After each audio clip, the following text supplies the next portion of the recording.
It's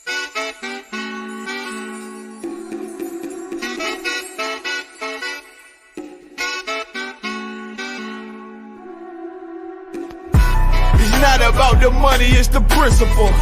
Gotta watch who you revere, who you listen to. I speak the Easter, so my flow medicinal. And I buried the old man, now I'm invincible. Gotta be wise in judgment, it's critical. Either couple with this brotherhood or you'll get ridiculed. The greatest man, the greatest servant, I kill for who I minister to. And I'm going war, nigga, win or lose. Hey, I was forged from the fire, torn from the liar. If hand join in hand, you'll get caught up in the crossfire. Become a casualty of chance. I'm in my stance, still in hand, ready to swing it like a lance. If the enemy advance, I'ma enhance. Had the benefit of the doubt, he never had a chance. Hey, this the shit that they beg for, that burned down the wicked Judge Dredd flow. Bitch, I am the law. Dog faced it, prepared for war. I'm gon' war till the day I'm done. Number one till the day I'm done. I'ma grind till the day is done. I'ma war till the day I'm done. It can't stop me. Nothing new up under the sun. I'm gon' war till the day I'm done. Number one till the day I'm done. I'ma grind till the day is done. I'ma war till the day I'm done. It can't stop me. Nothing new up under the sun. I see what they say. Never envy a carnal man. Claim they real, they actions don't match what they saying. I got the upper hand, what you don't understand, youngin'. I'd rather bleed than concede, now they're saying something. These niggas cunning, they want my power, they never take it from me. Hey, for that money, I heard you insisting. They can't go out like that, they'll have to 86 me. Love, alright, clap it up, everybody clap it up.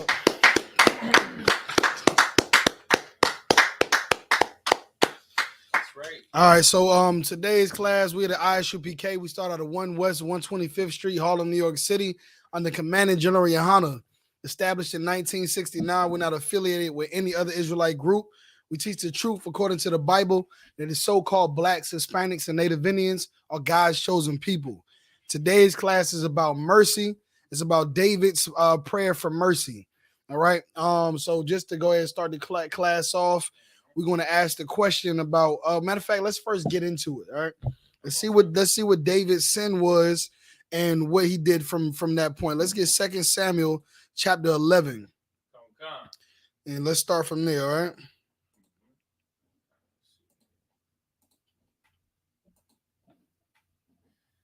Samuel chapter 11. I'm getting it right now, sir. All right, no sweat. All right, so we got to understand, like, King. Okay, so right now, let's just get it up a little. To kind of like a backstory. So right now, David came into rulership after Saul was killed. Saul was king over Israel, and Saul died in a battle against the Philistines. Right, the Philistines killed Saul in battle. He killed not only Saul, but he killed his sons, Jonathan, and his other sons. Right, after he killed them, the Philistines, of course, took over the city. Right. After they took over the city, some of the men that were fled, that were not killed of Israel, that fled out of that land where they were battling at, they went and fled out of into the cities. Right. One of the people who fled came unto David and let David know about the conquering, right? The conquering of Saul and all of the dead that was slain. Right. And eventually, longer the story short, the Lord brings David from a low estate and makes David king over Israel, right? King over Israel. Now that David is king over Israel, and mind you that these are black men, right? Saul is a black man. David is a black man. And we don't know these things because we don't get taught in our school system these things. We don't get taught in the Christian church these things. When you talk about black history, these things are not brought up, okay? David was a black man from the tribe of Judah, the same lineage that Jesus Christ, who we know is Yahweh Shah Mashiach, descended from. Okay, so David became, with the Most High took David from a low estate, meaning being a lowly man, to making him the king over all of Israel, not just the southern kingdom of Judah. You understand, the house of Judah, which is the southern tribes like Judah, Benjamin, and Levi, but also over the northern tribes too of the house of Israel, who were the northern tribes, were, Gad and Simeon and Ephraim and Issachar. He made him king over all of those nations. I mean, all of those tribes. So David, a black man, was a king. He was over those nations. And when the Lord brought him up from that and brought him to that leadership, they went into war over the Ammonites. All right, they went to the war over the Ammonites. The Ammonites today are who? Who are they consider the Ammonites? The Japanese. Right, the Japanese people, who we know as Japanese people.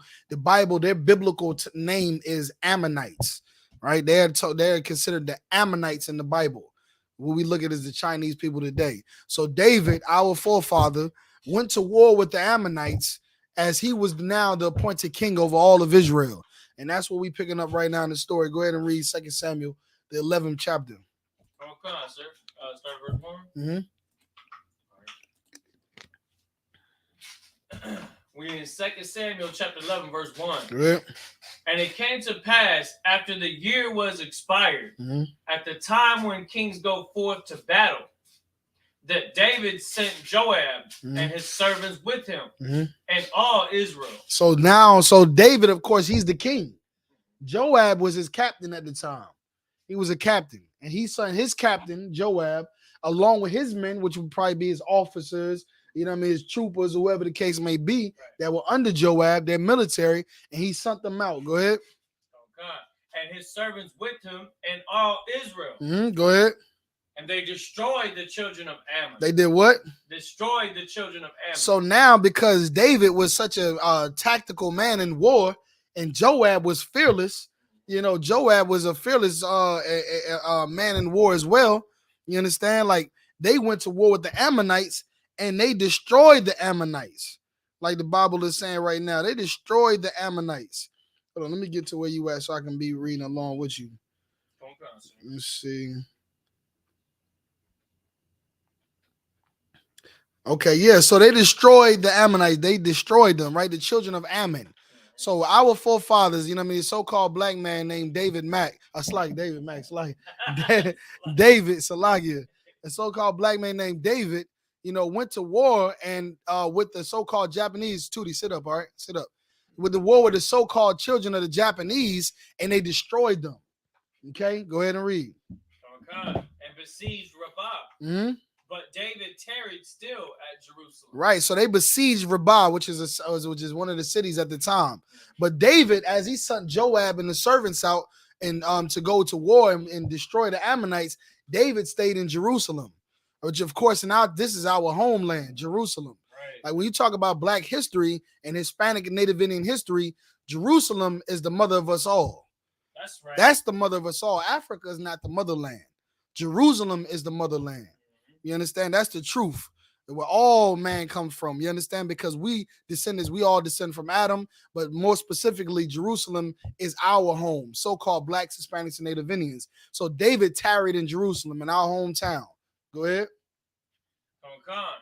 Verse 2. And it came to pass in an evening tide that David arose from off his bed and walked upon the roof of the king's house. Right. So he woke up out of his bed. He's in Jerusalem. He goes and walks upon the roof, which you could consider like a balcony or like a, some kind of balcony or patio where he's up top high above the roof of his kingdom or his palace or whatever you want to call it. Right.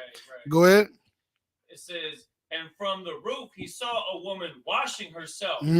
And the woman was very beautiful to look upon. So now David is looking at a woman and he's seeing she's very beautiful. You understand? He got this big kingdom that he's standing on top of and is towering over the whole entire city. And what does he see from the city? He sees down there a beautiful woman.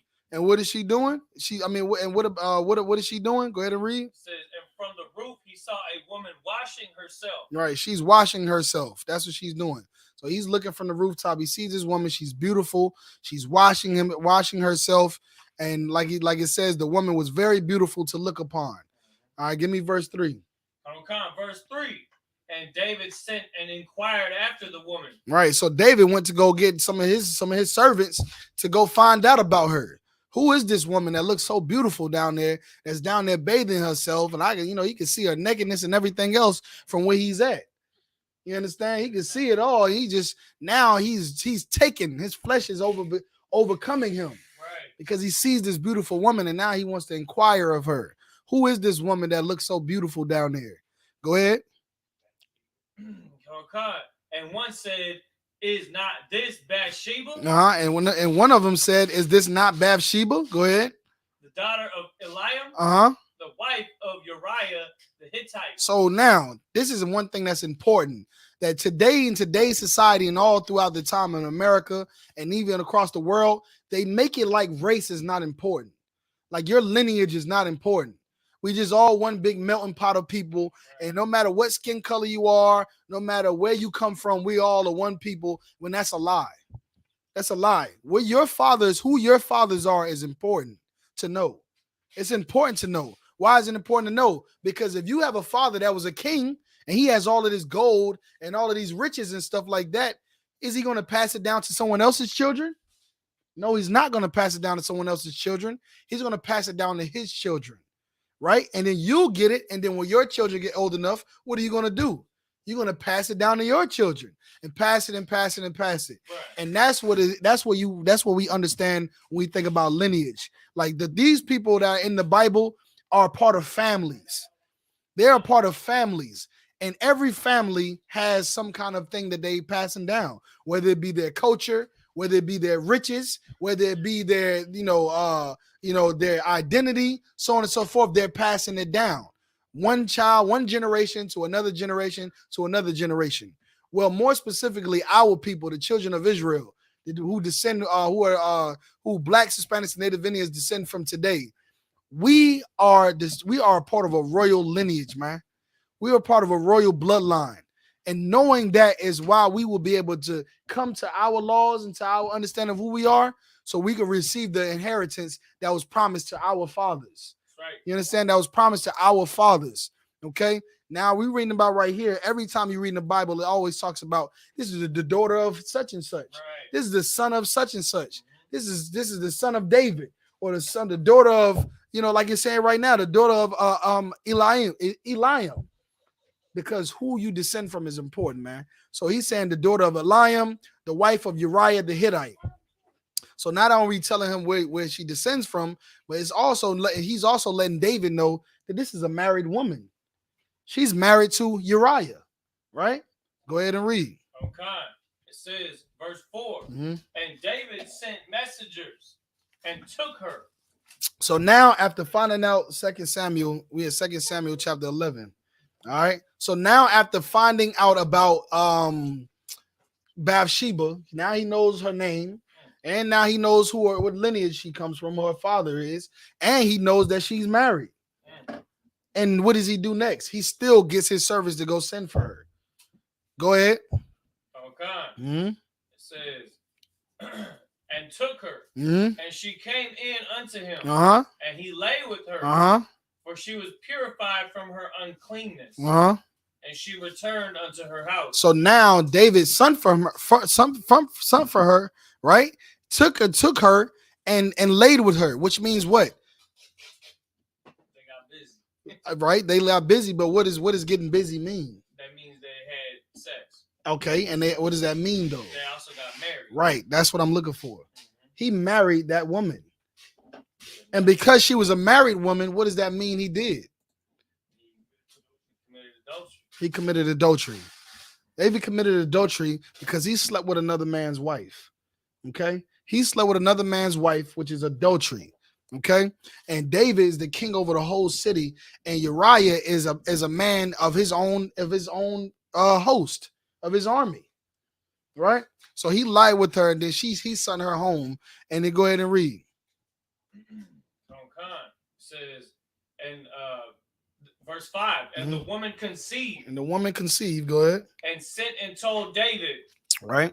And said, I am with child. Now look, this is a very common story that we see all the time. Brothers that are following after their flesh, they going after women who are whores. They going after women who are already claimed already. You understand? And what do? Because they're following the lust of their desires and the lust of their flesh, they commit adultery. They commit fornication, right? They have sex without the intentions of being with this woman and having the responsibilities of marriage. And then what is it? What is the product of that most of the time? A baby. Right. So now you got another man's woman pregnant, or you got some whore pregnant that's out in the streets and running the streets and ain't ready to be a wife or a mother, and she's pregnant. And most of the men that do that, following after they lust and get that woman pregnant, what happens next? Are they ready to step up and be a dad and take care of the responsibilities and, make her his wife and be all of the great things the Lord said a man should be for a woman and a child? Absolutely not. Absolutely not. They're not ready for. Go ahead. Question in the chat, sir. Mm-hmm. Trooper Yakal Yala, he asks, so was Uriah a heathen? No, Uriah is not a heathen. I bet he was asking about a Hittite. No. Hittite. Oh, what is the Zondervan at? Let's get in the Hittite in the Zondervan right quick. You got the Zondervan? Let's get Hittite in the Zondervan. Uriah was not a heathen. All right. Everybody, Trooper Cal, give it up for Trooper Cal. Strong brother out there in, I think it's Odessa, Texas. Excellent brother, excellent strong warrior out there. We're gonna get it. We're gonna get the Zondervan. You Cal, I'm assuming you have a Zondervan as well. Everybody should have a Zondervan Compact Bible Dictionary. It can help you define some of these terms. It may not give you a more up-to-date explanation of these things as far as like the nations and certain tribes, but it kind of give you a little bit more of an understanding that can be beneficial for you. But Uriah was not a heathen. We're going to just get Hittite in the Bible, in the Zondervan Compact Bible Dictionary, and then we'll move forward, all right? Come on, sit back.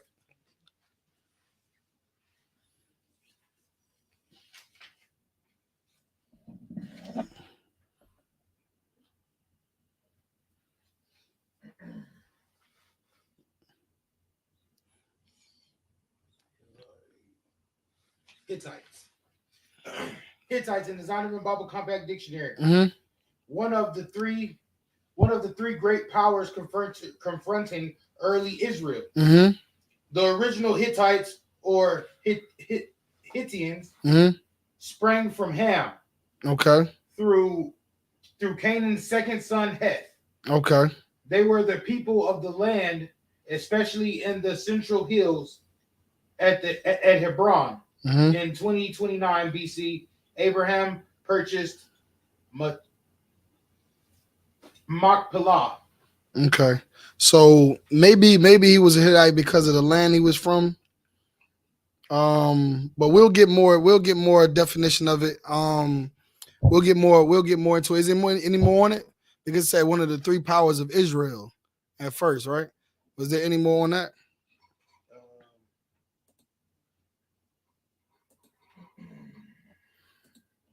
No, so we'll come back to it. Brother, I'll confirm your question for you more towards the end of the class. We'll get back to it. If I don't get to it before the end of the class, and I'll definitely have it, for brothers to put in the chat so we can have a better understanding of that. All right, but Uriah nonetheless was an outstanding soldier, which we're gonna read about right now. Go ahead and read what you got. Okay. It's like in the scriptures. Con. All right, we in verse 5. And the woman can Salakia. Let me back up. It says, verse 4. And David sent messengers and took her. All right, go ahead. And she came in unto him, and he lay with her. You got to take me down to 5. Verse where 5. we was at. Okay. And the woman conceived and sent and told David and said, I am with child. Right, I am with child. Go ahead. Verse 6. Like I said, you get that call all the time. You think you was going to have a little one-night stand and get your rocks off and be able to go live the life you was always living. But then you find out, you understand that, now she's pregnant. Now this one-night stand turned into a lifetime responsibility. And a lot of times brothers don't want that responsibility because they never intended for it. But then they find out, you're going to have to deal with it. Unless you're going to commit a sin like what, abortion, right? Or something, or become wise to do evil like David is about to do. Go ahead and read. Verse 6.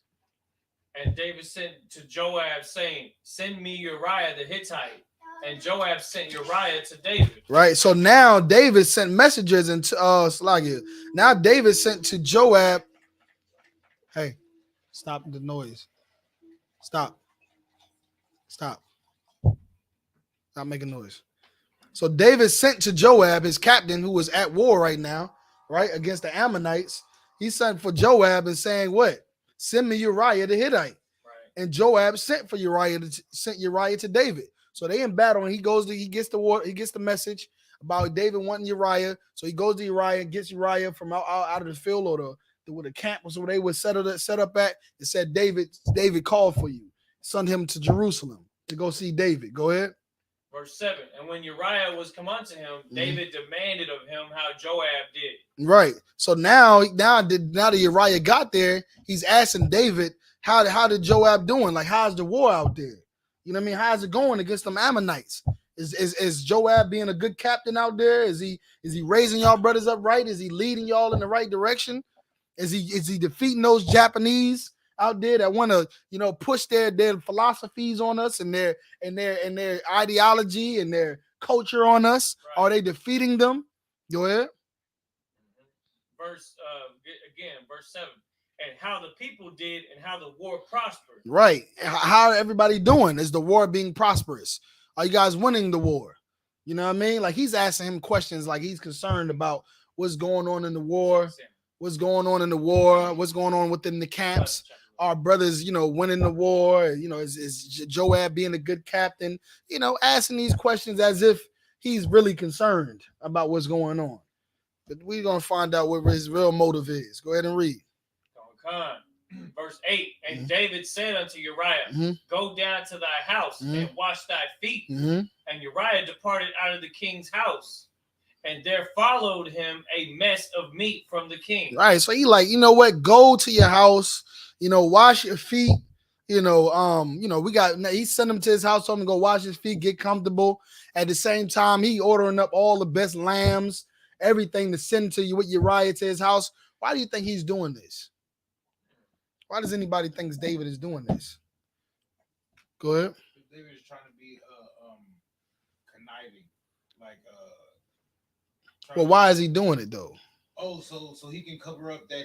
How can he cover it up? What is he trying to get to happen? He's trying to get Uriah the Hittite to have sex with I want to say his wife. Well, right, his wife no more. Right, with Bathsheba. Yeah, with Bathsheba. Right. So when the baby come, he be like, that's his baby and not. Give him a hand. Give him a hand. David is trying to get Uriah to go back to his house so he can sleep with Bathsheba. So when that baby comes, he can believe that that's his baby. He can believe that's his baby.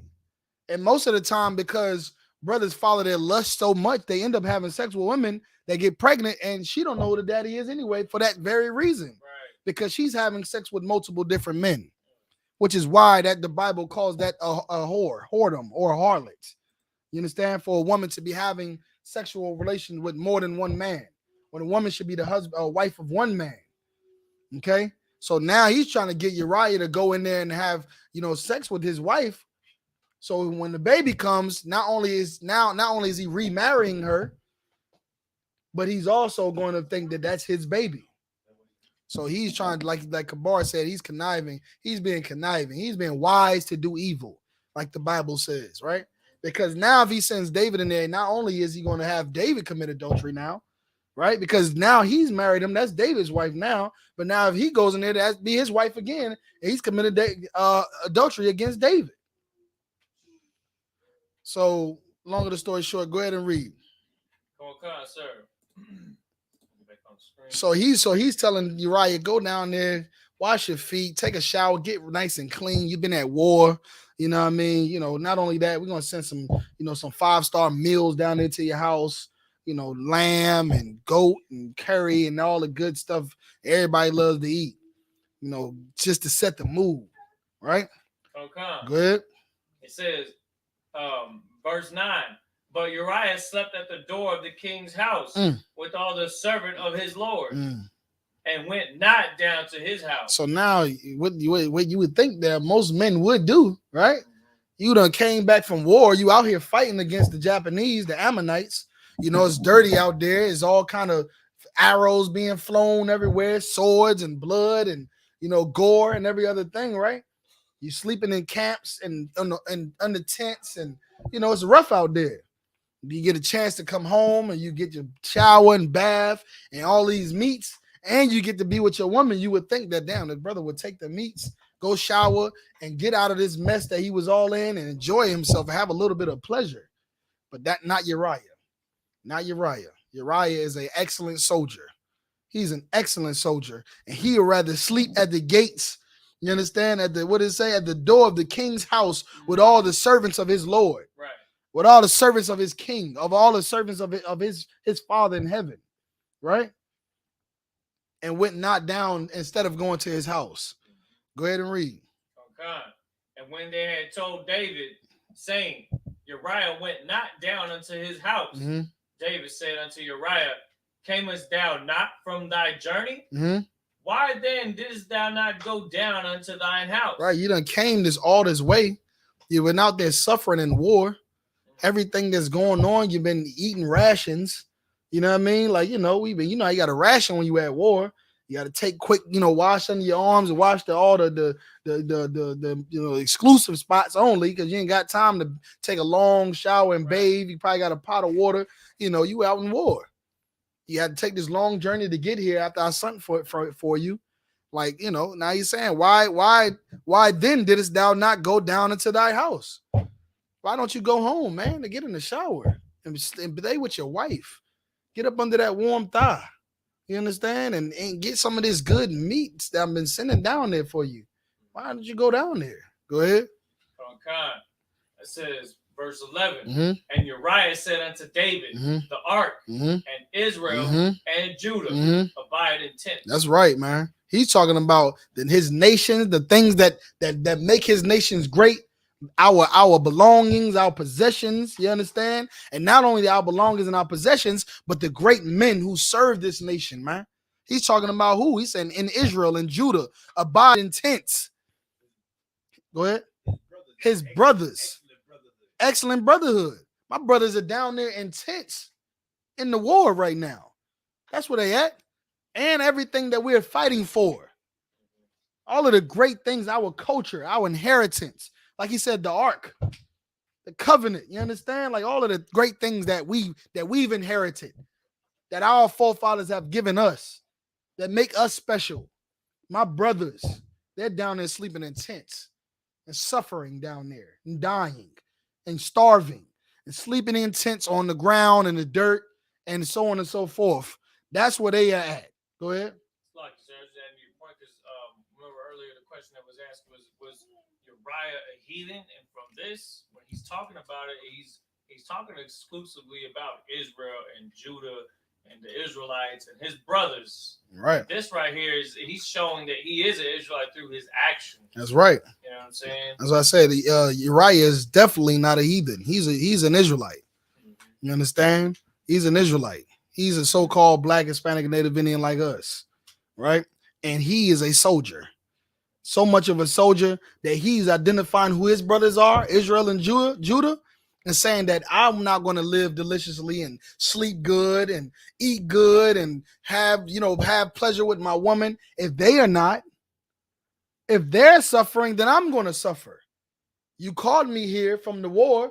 I'm here on orders, but I would not go and please myself. I'll sleep at the king's door in the front of the king's house by the doors with the rest of the servants before I go live a way that my brothers are not have live a quality of life that my brothers are not able to live. That's real brotherhood right there, man. That's what the brotherhood that you see in the U.P.K under Commander General Yohana, man. It's the same brotherhood that we're teaching young men, young children, our women, our sisters. It was same brotherhood and sisterhood that we're teaching them, man. How to suffer one another, how to bear one another's burdens. Right. That's what we're teaching each other. That's what Christ died for, man. But go ahead. Now Uriah is telling David, and as if David shouldn't have this same way of thinking. A man after the Lord's own heart. A man who slayed tens of thousands for the Most High. Shows you how lost you can become with following after your flesh. How destroyed, how low you can become when following after your flesh. Right. that there have to be some young man under you or some young sister somewhere who has to make you look ashamed, make you remind you of the qualities that you should be telling them about. Go ahead and read that. Okay. And my Lord Joab. And my Lord Joab, right? My captain, the man over me that I serve and I give my life for. He's out there in those tents. Go ahead.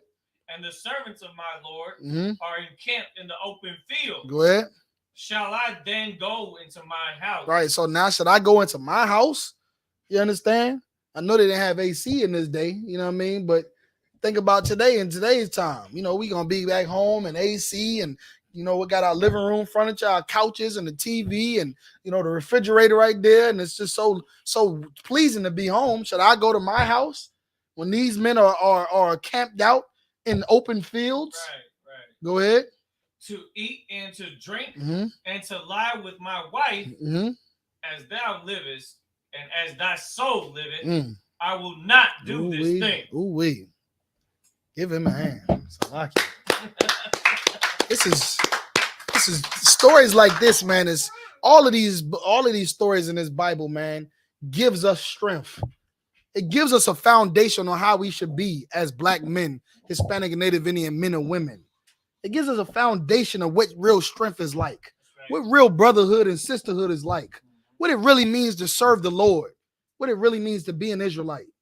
That's what these stories give us, man, to be able to correct ourselves and have a fruitful family and a fruitful and a clean community and a fruitful nation.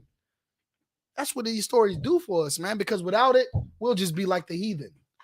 And the heathen don't know love. They don't know brotherhood. They don't know morality. They don't know those things. And that's why we become lost in America following after these societies, man. That's why we become lost in these islands, impoverished. You understand? Destroyed, impoverished, and insane and violent. We become that way because we lack this wisdom right here, man. Go ahead and read. Okay. Now I.S.U.P.K is going to be giving that wisdom back to the earth again. That's what we're doing. We're taking that Bible and we're taking these stories and the truth of this Bible and giving it back to Blacks, Hispanics, and Native Indians, so that we can so that we can be in our right minds again, right? And put off those unclean spirits to save ourselves and our families and our marriages and all the relationships that we had, whether it be parenting and children and sisters and brothers or whatever it is, even business relationships. So we can have more positive and clean relationships all the way around the board. That's what we're doing in the UPK, man. We're bringing the truth back to the world of Israel. Go ahead. Okay. It says verse 12. And David said to Uriah, "Tarry here today also, and tomorrow I will let thee depart." You're like, you know what? No sweat. Well, just chill out here today, and then tomorrow I'll let you go. I'll send you back tomorrow. Right? You just chill out here. What you saying is heavy. What you brought out was so heavy. Right? I'm gonna let you just chill here today, and then tomorrow I'll send you back out. All right? Go ahead. Okay. So Uriah abode in Jerusalem that day and the morrow. Go ahead. And when David had called him, he did eat and drink before him. Go ahead. And he made him drunk. Now, what is David doing now? What is he doing now? He's saying now the next day came and tomorrow is coming. Now Uriah is eating with him and drinking with him. And it also says, and he made him drunk. What does it sound like is going on here? Raise your hand, Aki. Go ahead. He basically trying to trick him into being in a certain mindset. How is he going to trick him though? But getting him drunk. Right. He's trying to get him drunk so that what? So he can tell him to go home and then he'll listen. Right. So that he'll go be with his wife. Because, you know, just as much as the temptation is hard as it is being sober, a lot of us are not able to overcome that temptation when we're drunken. Right? All of these things that we're pleased by, that we seek so much and so greatly that we do not need, or we know is immoral, or that's not brotherly.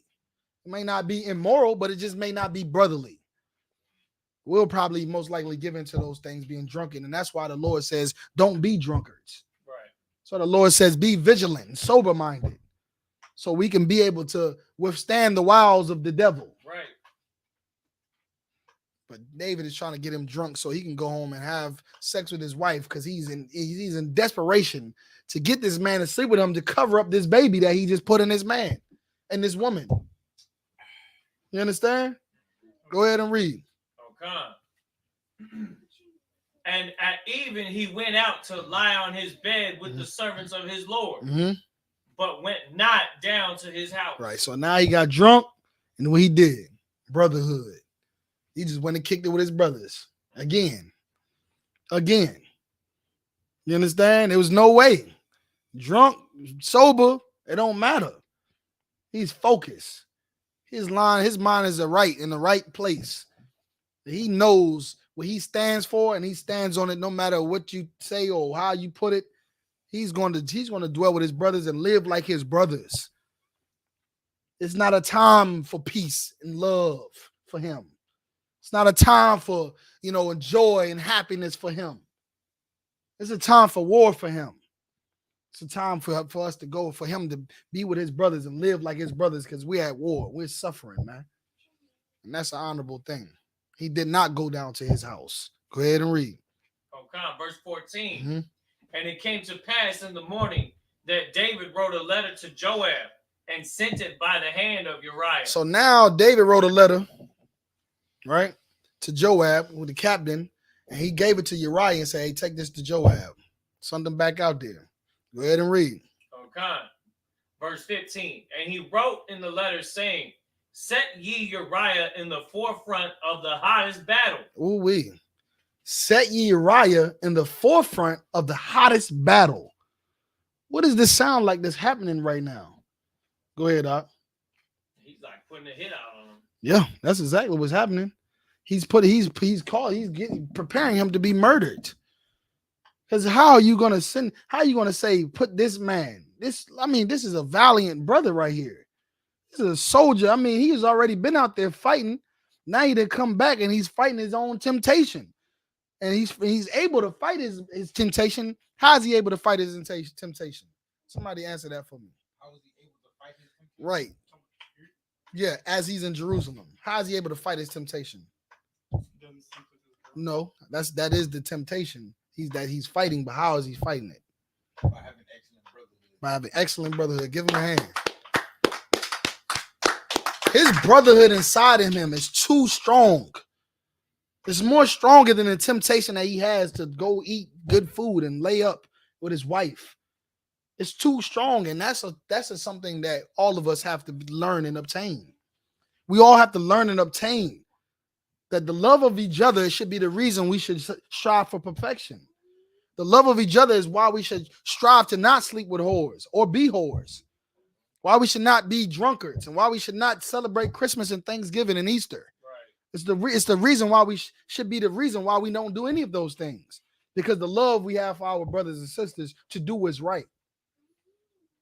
You understand? That's what Uriah is displaying, and he's doing that. And because David can't get him to do the thing that he wants him to do, because to cover up his mistakes, because of the lack of his brotherhood and the lack of his love, right? The lack of the things that David was missing that Uriah is playing, he's now going to set this man up to be murdered. And that's why we need to get out of this society that we're in today, man. Right. Because this is what we see today. We see men murdering each other over women, over whores, to be exact. You understand? Over whores, we're murdering each other. You see men who are sleeping with whores. You see women who are being whores and getting pregnant and aborting their babies, who are causing contention between brothers. That's what we see all throughout society today. Kabar, you wanted to say something? Good. In many situations, like a brother like Uriah would have got a promotion in the army instead of getting murdered. I'm right. That's right, Doc. What the brother is bringing out is so heavy. What he's doing is commendable. It's commendable. David should be looking at this man and saying, I have an outstanding warrior here. I have outstanding men who serve me. And for that, he should get a rank raise. He should get a rank raise. He should be put in a position where he's not battling as much. Right? in a position where he's more in a leading position than an actual servant position. Right. To be able to instruct people like Joab, instead of being the opposite of that and being put in the hottest battle, in the forefront, in the front, where you're most likely to die. But again, when you commit sins and your lust and your flesh overcome you, you end up doing things that you're just that go against your own morality, that go against your own foundation of righteousness, your own things that you know are wrong, the things that you know are wrong, and the things that you know are right are becoming misconstrued now. Because you did something wrong, the things that people do that are right are not rewarded. Because you now in a position where you can't even be righteous. You've lost your mind, right? That's what happens when you get the demons. When you take on these clean spirits, you lose your mind. That's what happens. Is that not what happened? Was not the end results of the wild man that Christ came to in the tombs that had the unclean spirits on him? He cast the spirits unto the swine, and the man became in his right mind. Unclean spirits is what causes us to not be in our right minds. And David partook in those things, and he took on those his flesh got the best of him. He was not his right mind. And now he's from one thing to another thing to another thing. And that's one thing you have to remember in this class, this moment right here. But David did one wrong thing, and that one wrong thing didn't turn around. It just turned to another wrong thing. And turn to another wrong thing. Here he is going down a deep, long path of darkness, right, and sin and abomination. That's what's happening right now, man. So he's sending Uriah down to Joab with a letter that's telling Joab to put him on the forefront of the hottest battle. The hottest battle. Go ahead. Let's go. Let's have another reader. Go ahead and read young man Kendall. You starting at 16, verse 16, right? Hottest battle, where we was at. Is this verse 15? Yeah, finish off verse 15. Read it from the top again. Verse 15. Mm-hmm. And he wrote in the letter, saying, set ye Uriah Mm-hmm. in the forefront of the hottest battle. That's right. And retire ye from him. Mm-hmm. And mean then retire ye from him. Meaning put him out there and don't think about him anymore. Go ahead. That he may be smitten and die. That he may be smitten and die. And what do you think Joab is going to do?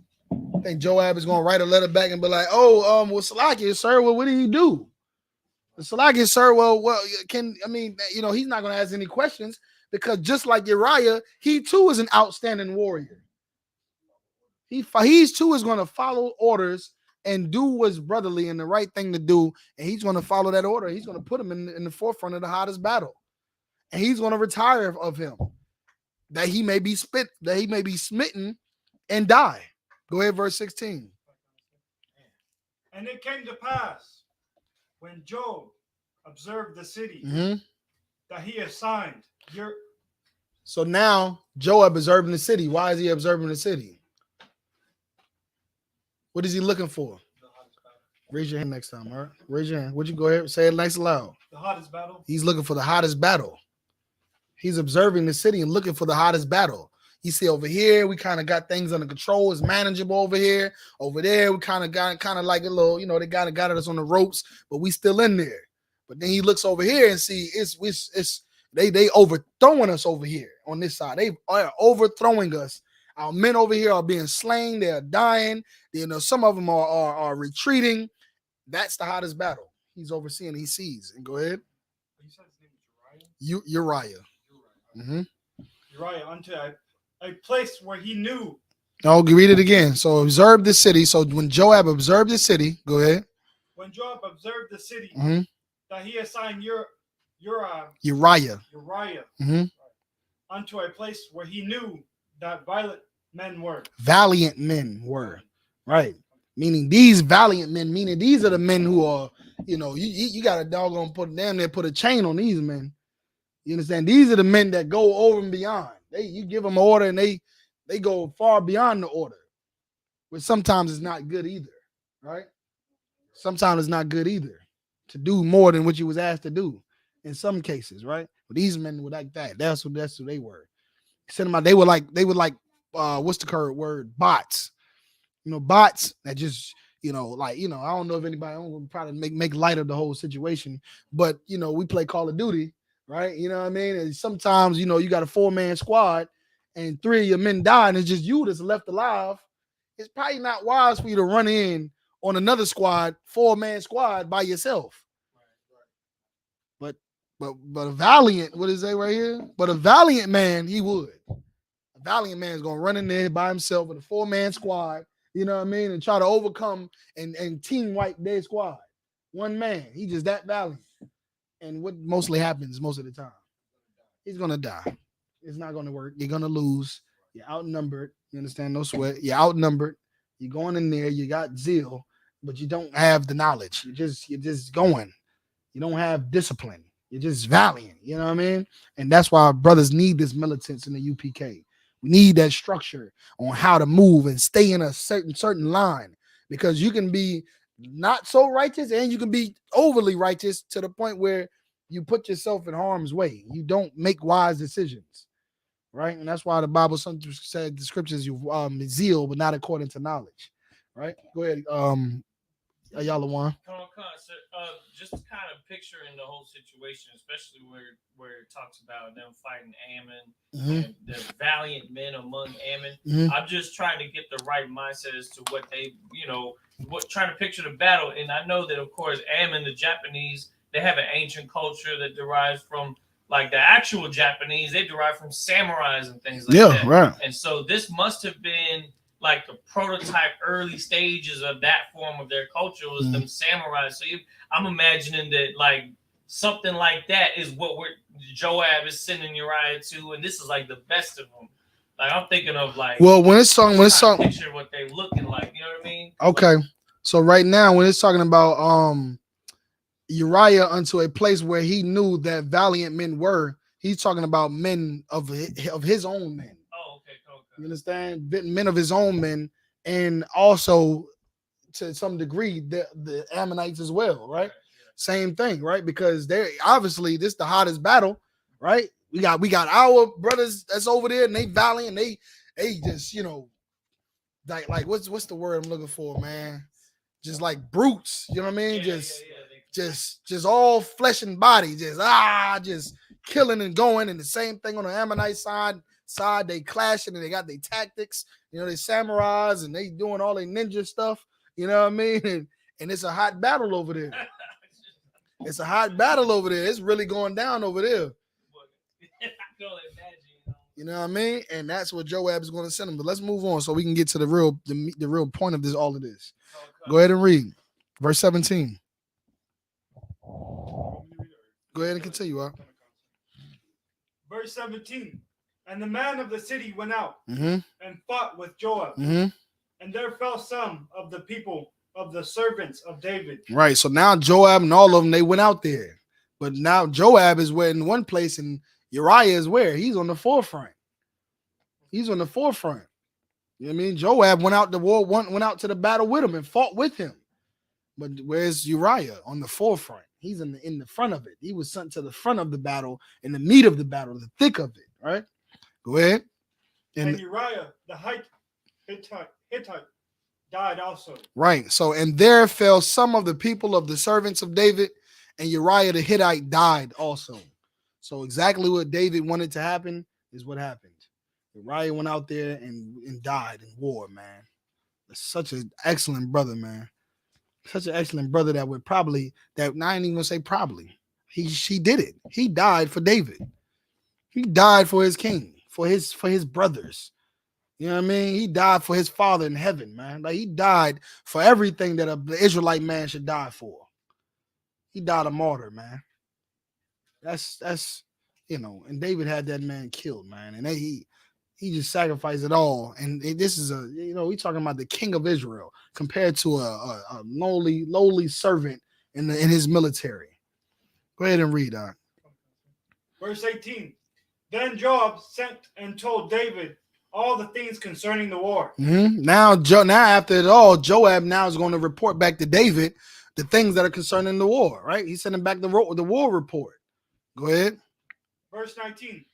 And charge the messenger, saying, when thou hast made an end of telling the matters of the war unto the king. Go ahead. Verse 20. And if so be the king's wrath arise.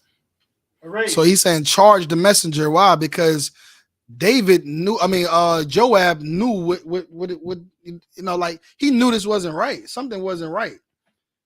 He done went out there now and fought, but by that brother, he been fighting with him already. He already knew how excellent of a soldier he was.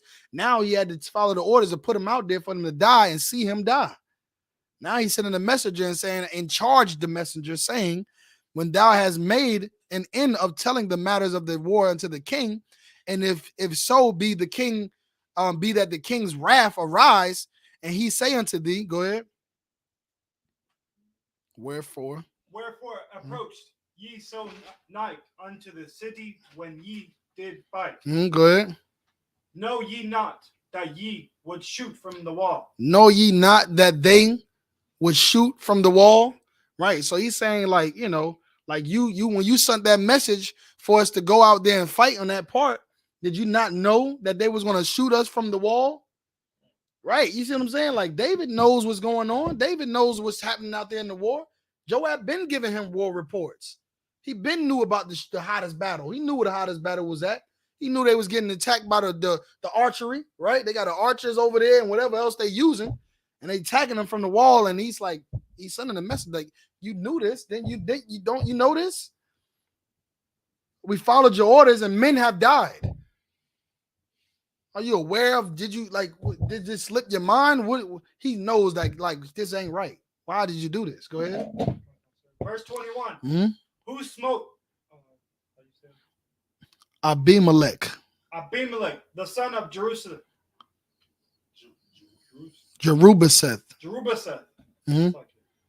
Did not a woman cast a piece of a milestone upon him from the wall, that he died in Thebez? Why went ye nigh the wall? Then say thou, thy servant Uriah the Hittite is dead also. Right. So after he giving that report and asking these questions, he's saying also let him know that what he wanted, his order has been fulfilled. The Hittite, the Uriah, has been smitten and he's dead. Go ahead. Verse 22. So the messenger went and came and showed David all that Joab has sent him for. Go ahead. Verse 23. And the messenger said unto David, surely the men prevailed against us. Right. Surely what we knew was going to happen happened. It's the hottest battle over here. It's rough over here. They prevailing against us over there. Go ahead. And came out unto us into the field, and we were upon them, even unto the entering of the gate. Go ahead. Verse 24. And the shooters shot from off the wall upon thy servants. Right, like they came to a place where, most of the time you got the high ground. That's the good ground, right? The high ground. So now you coming up to this wall, they ain't doing nothing but shooting down at you. You just shooting down and killing you down there. And it ain't really much of a battle. No? Arrows, right? Yeah, that's what I'm saying. They shooting them arrows at them and they killing them down there. And what does it say? It says, and the shooters shot from off the wall upon thy servants, and some of the king's servants be dead. Go ahead. You want to say something? They just say they sound like black men. They talk like the shooters. Right. The shooters was over there. Like, you know what I mean? It was the shooters was over there. You sent us over there with the shooters. Like they wasn't gonna be shooting.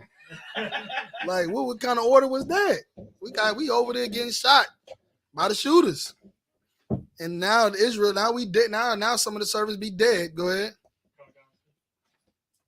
And thy servant Uriah the Hittite is dead also. Now he's dead also, man. So many of your men have died. Even Uriah is dead, man. You know what I mean? Go ahead and read. Verse 25. Then David said unto the messenger, thus shalt thou say unto Joab. Now he's telling him to say this back to Joab now. Go ahead. Let not this thing displease thee. Like, don't worry about it. Don't be displeased. I know it's hurtful. They died and they all went out there and Uriah is dead. But don't let this displease thee. Go ahead. For the sword devoureth one as well as another. For the sword devours one after another. What is he saying in today's terms? What is he saying today in our today's term though? Go ahead. Niggas die every day. Hey, real talk. He said niggas die every day, B. Niggas die every day, B. You see what I'm saying though? That's absolutely weak. That's absolutely weak of him, man. Like these are people's lives that you're playing with. Right. You become a leader of this nation, you have to be ready to save their lives, to lead them to victory and to be into salvation. That's what it is. That's what the job is. That's what the oath is about. That's what being a king and a leader is about. And a captain is leading your nation and your people to salvation. But when you fall to wickedness, man, and then you don't check yourself and repent, and you continue to fall more into wickedness and more into wickedness, you realize that the demon's job is all that you're fulfilling, because now you've committed a sin, right? That now you're hurt by, she's hurt by, this man is hurt by, because if he would have found out that his wife is a whore and slept with the king, and the king is supposed to be his brother, and that she's pregnant and it's going to be a demolishing of all of their families and all of their friendships. And, it's going to be, it's so much. And that's a demon's job, to tear families apart. Right. That's a demon's job to make you look like an idiot. To make you look like an idiot and leave you out there high and dry looking stupid. And that's what a demon's job is, to hurt you and mislead you and ultimately to kill people. That's what a demon's job is to do, to kill people. Or have people kill themselves or kill each other, or it just be death. Right. Go ahead. Salakia, sir. All that happened because David was a peeping Tom right from the jump. All right. He saw her, that right there is no different than a married woman with posting on Instagram half naked. That's right, Doc. Give him a hand. You know what I'm saying? Now we bringing it into perspective now. Yeah. And now we're bringing it all into perspective. Brothers, where they just like, well, I mean, she looked good though. I mean, when's my turn? That's a demon already. No regard. Not thinking about, man, is she married? Yeah. Nobody's thinking about that when they see these Instagram models on YouTube and Facebook and Instagram half naked. Nobody's saying, is she married? Is she going to be a good mother? Right. Is she going to be a good wife? Nobody's thinking of those things. They're not thinking about that. When they get ready to go into her DMs, and the first thing they say is, what's good, and what's up with you, and what that mouth do, or whatever else they got to say. You see what I'm saying? Like they just thinking with their flesh. Right. They consume. Like that's why it says a wicked woman is given as a portion to a wicked man. Right. You understand? Like you will be free from a wicked woman when you become a righteous man. You'll be free from a wicked woman. You'll be free from her. You'll look at them girls on Facebook and be disgusted, like, oh my God, get her out of here. You'll get in that DM and be like, sis, cover your ass up. That's what you're gonna say in her DMs. Hey sis, like I see you up there with your body and your behind out. Can you go put some clothes on? You understand? You've been showing off your body on Facebook all damn year to get a man, and you're still single. Don't you think it's about time to put some clothes on now? You're becoming a serial monogamous is what you're becoming, right? And talked about that before, because they love that word monogamous so much. Like they're going to get one man and be with him for the rest of his life, or he's going to be with her for the rest of her life. And really it just turns out that she's a terrible wife. Right. And she's going to throw him away and be with another man, and throw him away and be with another man, no matter how bad or good he is. She's going to leave him because he's bad and leave him because he's good. And that's what we see today. And that's absolutely a spirit that we got to come out of, along with many other spirits, many other unclean spirits that are overtaking our families and destroying our relationships and our marriages, destroying our children, our families, man. It's a serious thing. It's not a joke. Go ahead and read. Go ahead, Kabar. And it's so heavy that you bring those points up, and Ayala one brought those points up, and we're reading the story of King David and Bathsheba and Uriah. Mhm. It doesn't do anything but causes schisms. You know what I mean? It Right. just causes schisms, Hey, separation. get away from that wire. Get away from that wire. Get in the chair. Get in the chair. It doesn't do anything but causes schisms. That's and what it is. separations and it's just a way for evil spirits to come in and go in people's minds and get them thinking this way about a brother and that way about a brother, and then before you know it, people are picking sides. Everybody's in everybody's heads. So much division. Wrong, you did him wrong. So much division. So much, like you just said, so much judgment on each other. Right. You know, you this and you evil and you going to hell and you need to, you know, I hope you die and I hope you go to hell and, you know, all that wishing evil on each other and curses. And all this is going to come from that is just that. Evils and curses are going to come from it all. That's what's going to happen. You understand? But the Lord said, who he is without sin, cast the first stone. Right. And a lot of these times when someone is ready to condemn someone, they most likely need to consider the beam that is in their own eye. That's right. Go ahead, Kabar. I mean, Ayala one. Just real quick, touching on the point with the Bathsheba thing. Like, all right, so a lot of and you see this a lot. Women that are married and their man is in the military, they be cheating on him while he on deployment, right? Like this is something. Talking about the military husband, my work husband, my school husband, just the husband for the environment where they at the time. I know what you mean. Go ahead. So she was weak. Her spirit was weak too, because she, you know, who knows how long they had been going at war, and so she ain't feeling like she ain't getting no attention, and she's over here, you know. And a lot of sisters in the world will find it, will always try to look for a man in a better situation, right? Or what better situation could you be in than the king of Israel, right? So I mean, when she, you know, when he called to her, of course she should have said, "Look, I'm married. You can't be dealing with me like that." But at the same time, she must have been in a.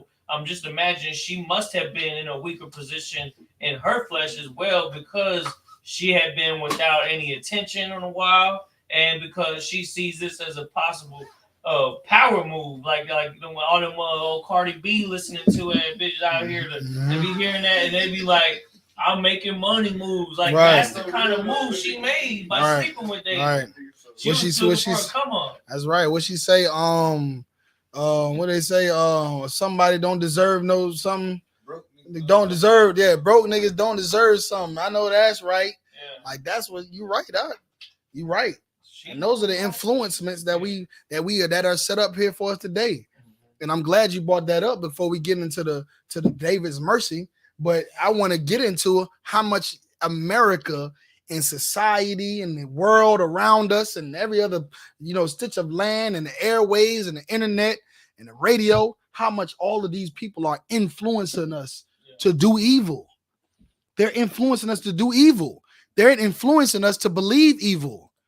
You know what I mean? Like a woman should not be considering a man by his money, because how many men out here are very fortunate, but still molest your child, but still smoke weed with your child, but still do all of these evil things and not be a great father, not be a great husband at all, because they have no values and no morals. Money don't make a good husband. Just like money don't make a good father or anything. It don't make a good wife or a good mother. It just doesn't, right? And when you consider the royalty of our lineage, we're priceless. The Bible says, "I shall make a man more precious than fine gold." That's right. You understand? Like a man in himself is worthless, is priceless. You understand? A woman in her own self is priceless. But it says a virtuous woman is far above rubies. Like when we're in our true element and our true right minds, we are more than anything can ever buy. Any material or resource or land or anything of value in the earth, we're far beyond it when we're in our right minds. And that's what's necessary to have a good husband. That's what's necessary to have a good wife, to raise good children. That's what's necessary. To have these laws, statutes, and commandments, and to be fine gold, and to be far above rubies, to know what it means to be a wife, to be a woman, to be a husband, to be a man of God, a daughter of Zion. That's what's necessary. So again, what the brothers bringing out is all of the things that we see around us. This society, the world is given into the hand of the wicked. Right. And everything that this world consists of is evil because this society is before the Lord. Right. They're against the Most High.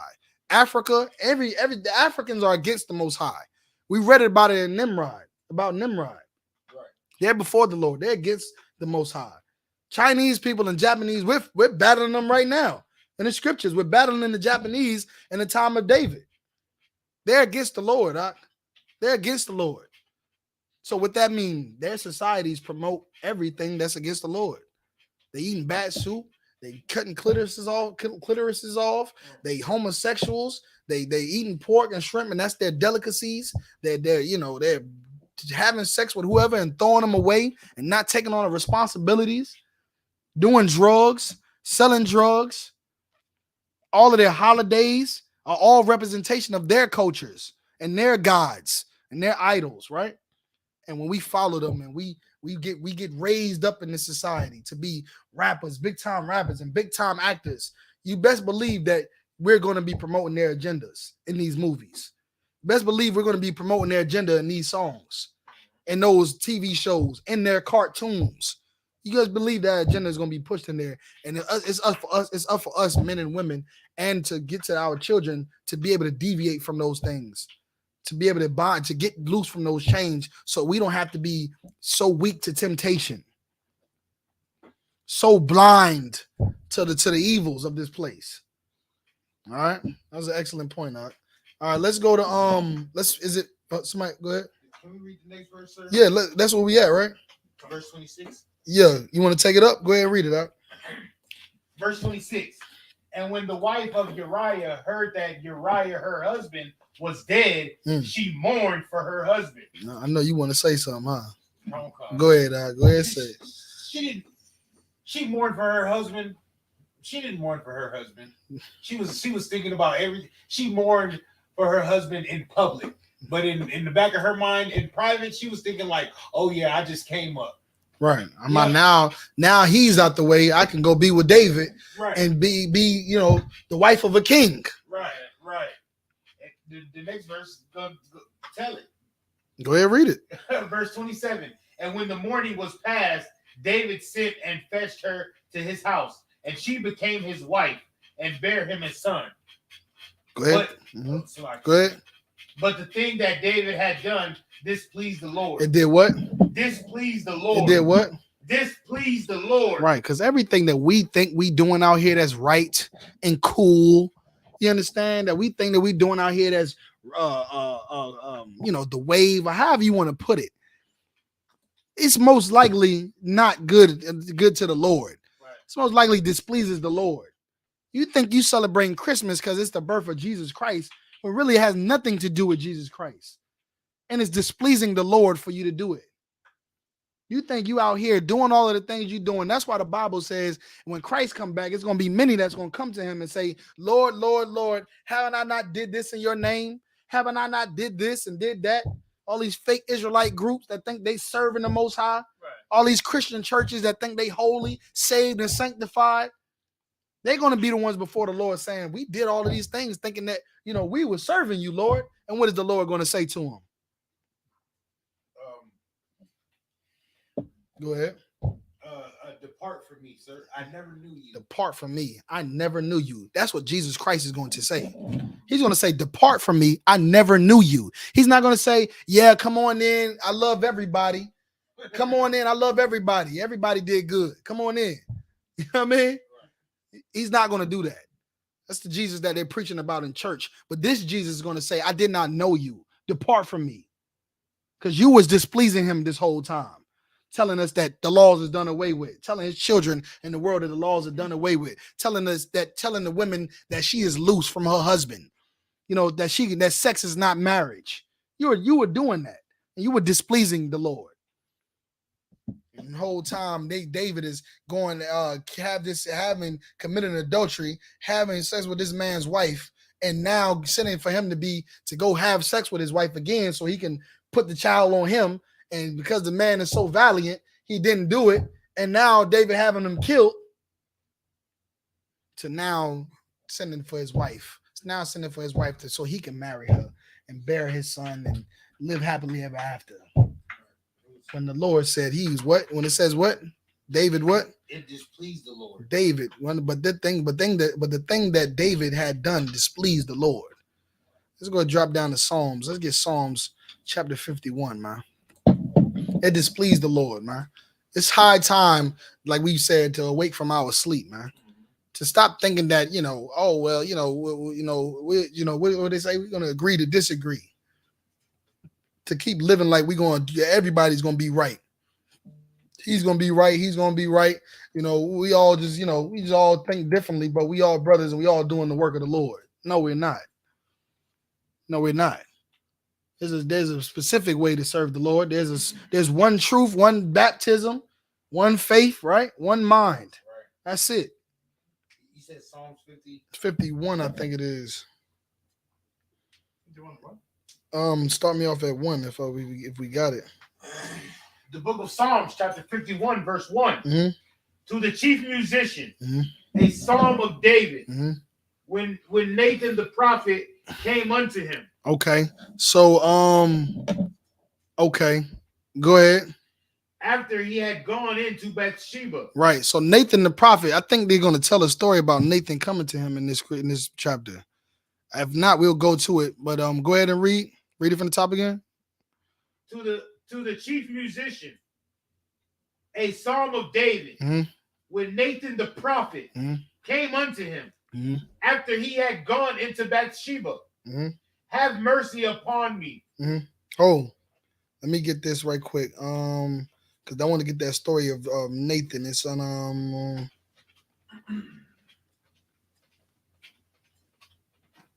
where is it at? Where's the story when Nathan came to him? It's I think it's a little bit after that. It might be the very next chapter. Yeah, it is. 2 Samuel chapter 12. So go to the next chapter real quick, and then we'll quickly get into that Psalms 51st chapter. You got any questions online? I'm sorry, crazy. 2 Samuel chapter 12, verse 1. Go ahead. And the Lord sent Nathan unto David. Ooh-wee. Because you think you be doing stuff out here and you getting away with it, but you're not. You think that nobody sees it, but the Lord sees it. Right. And the Lord will show you that he sees it. He'll let you know, like what you did was not in secret. And I'm displeased. And he's going to make sure you know. And what the Lord did, he sent Nathan. Go ahead. And he came unto him. Mm-hmm. He came unto David. Go ahead. And said unto him, Mm-hmm. there were two men in one city. Mm-hmm. Go ahead. The one rich Mm-hmm. and the other poor. That's right. Go ahead.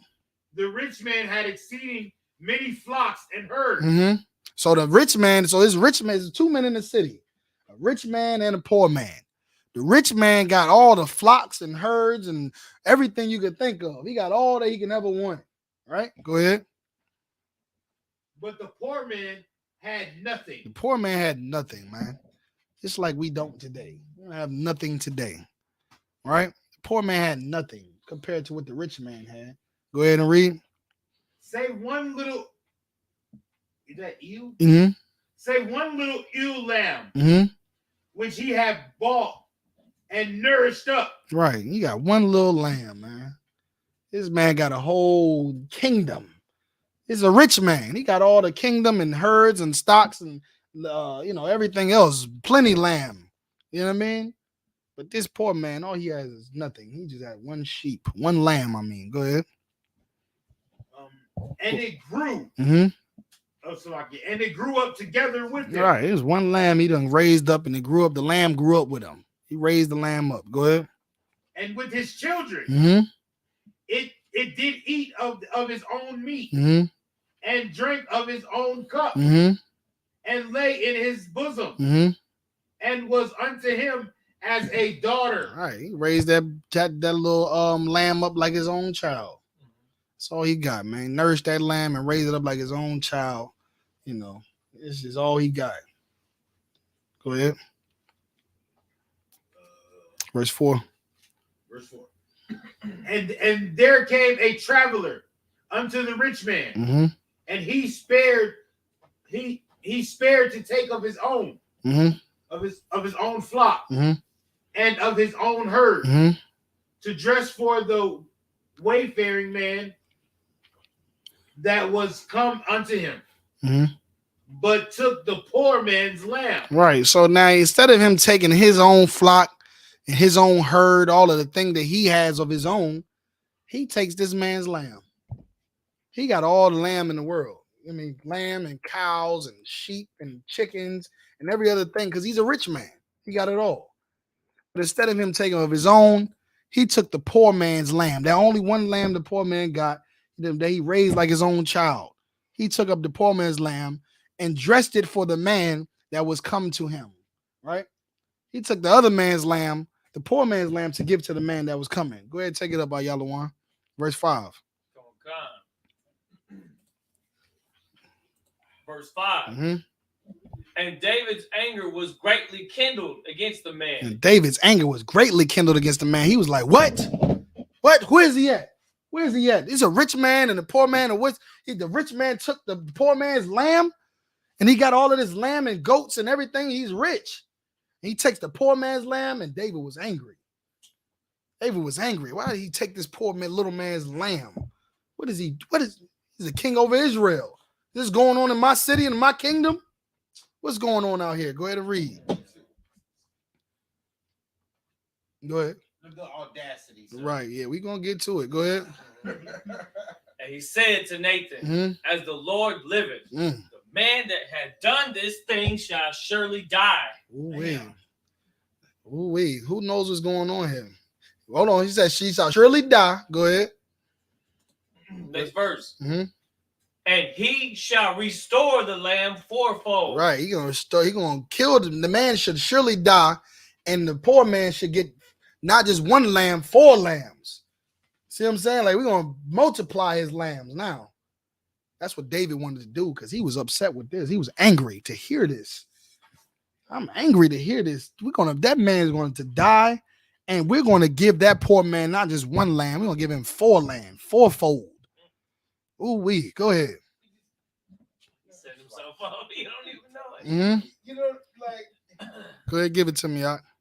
Okay, verse 7. It says, and Nathan said to hold on, David, 4-fold.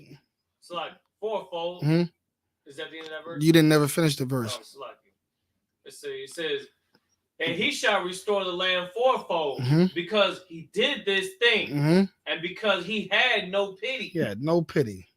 He not only took the old poor man's lamb, but he didn't even have pity when he took his lamb. Go ahead and read verse 7. Okay, verse 7. Hold on, real quick. What's going on here, Aki? Like, go ahead, Kabar. It's like no difference between the poor man and Uriah. That's right. Basically, it's no difference. What's the difference between the lamb and his wife? That's right. You know what I mean? You took the poor man's wife. Like you I'm pretty sure you're the king of Israel. I'm pretty sure you had plenty of wives. Women. You know what I mean? You could have plenty all the other single women out there, but you had to take that brother's wife. Just like the rich man had to take that brother's 1 lamb. Right. That's right, That's right. That like how can he be mad at the rich man that took the poor man's lamb when you did the same thing to Uriah and then you killed him? You set him up to had no pity. Right. He had no pity. No pity. He had no pity. He had sex with his wife, right? And didn't even say, hey man, I messed up, man. Stuff with your wife. You know, here, man. I'm assigned 10, 5, 15 women to you. Right. You know what I mean? To how can I ever repay you? Right.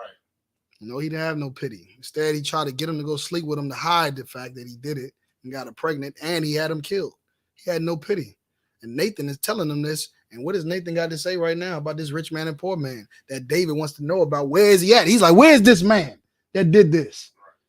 Where's this man that took this poor man's lamb and didn't have no pity on him? Go ahead and read the next verse. Okay, verse 7. And Nathan said to David, thou art the man. Thou art the man. He's telling you are the man. It's you that I'm talking about. I'm talking about you. Go ahead. Thus saith the Lord Yahweh of Israel. Of Ammon. Of Israel. Of Moab. Of Israel. Of Ishmael.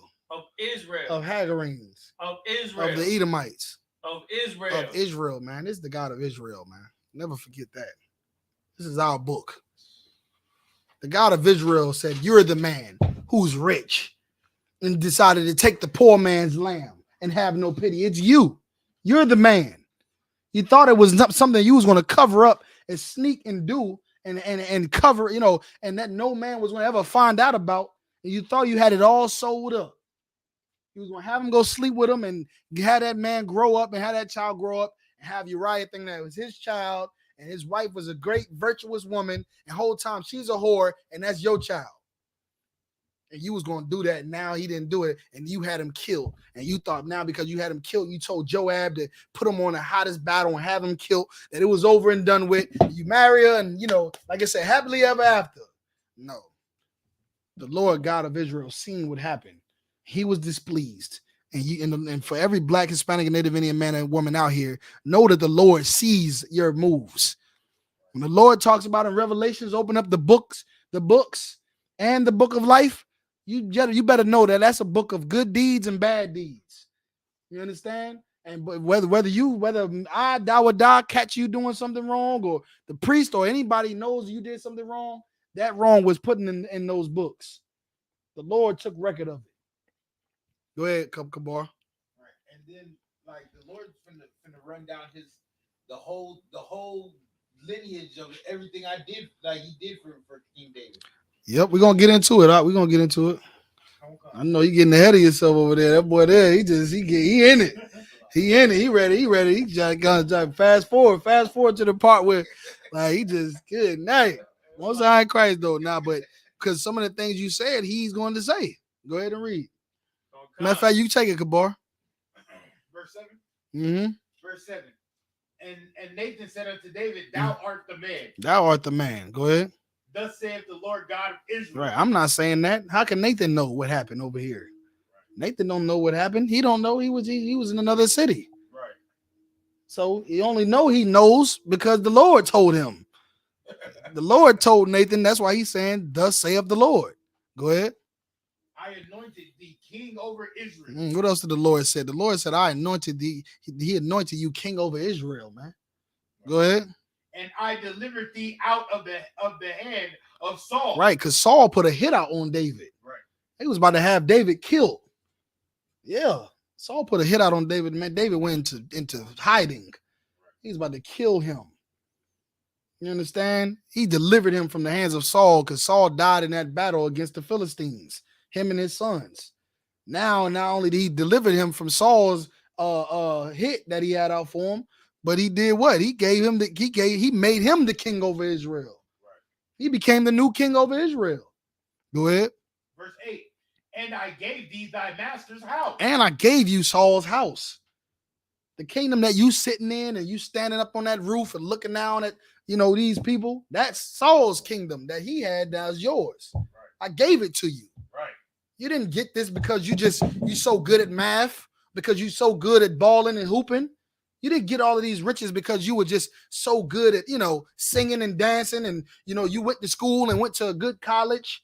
No, you didn't get all of that because of that. You got it because the Lord gave it to you. And if you knew that, then you would know what's necessary to do to keep it. Right. For anybody out there that's thinking that they're going to get everything that they want without serving the Lord. Right. That's for you. You're not going to get what you want out here without serving the Lord. Not the success, not the happy marriage, happily ever after. You understand? Not the beautiful family, the success, the land, and whatever else things that you want, you're not going to get it. And if you do get it, the Lord gave it to you. And the only way for you to keep it is to serve the Lord. Right.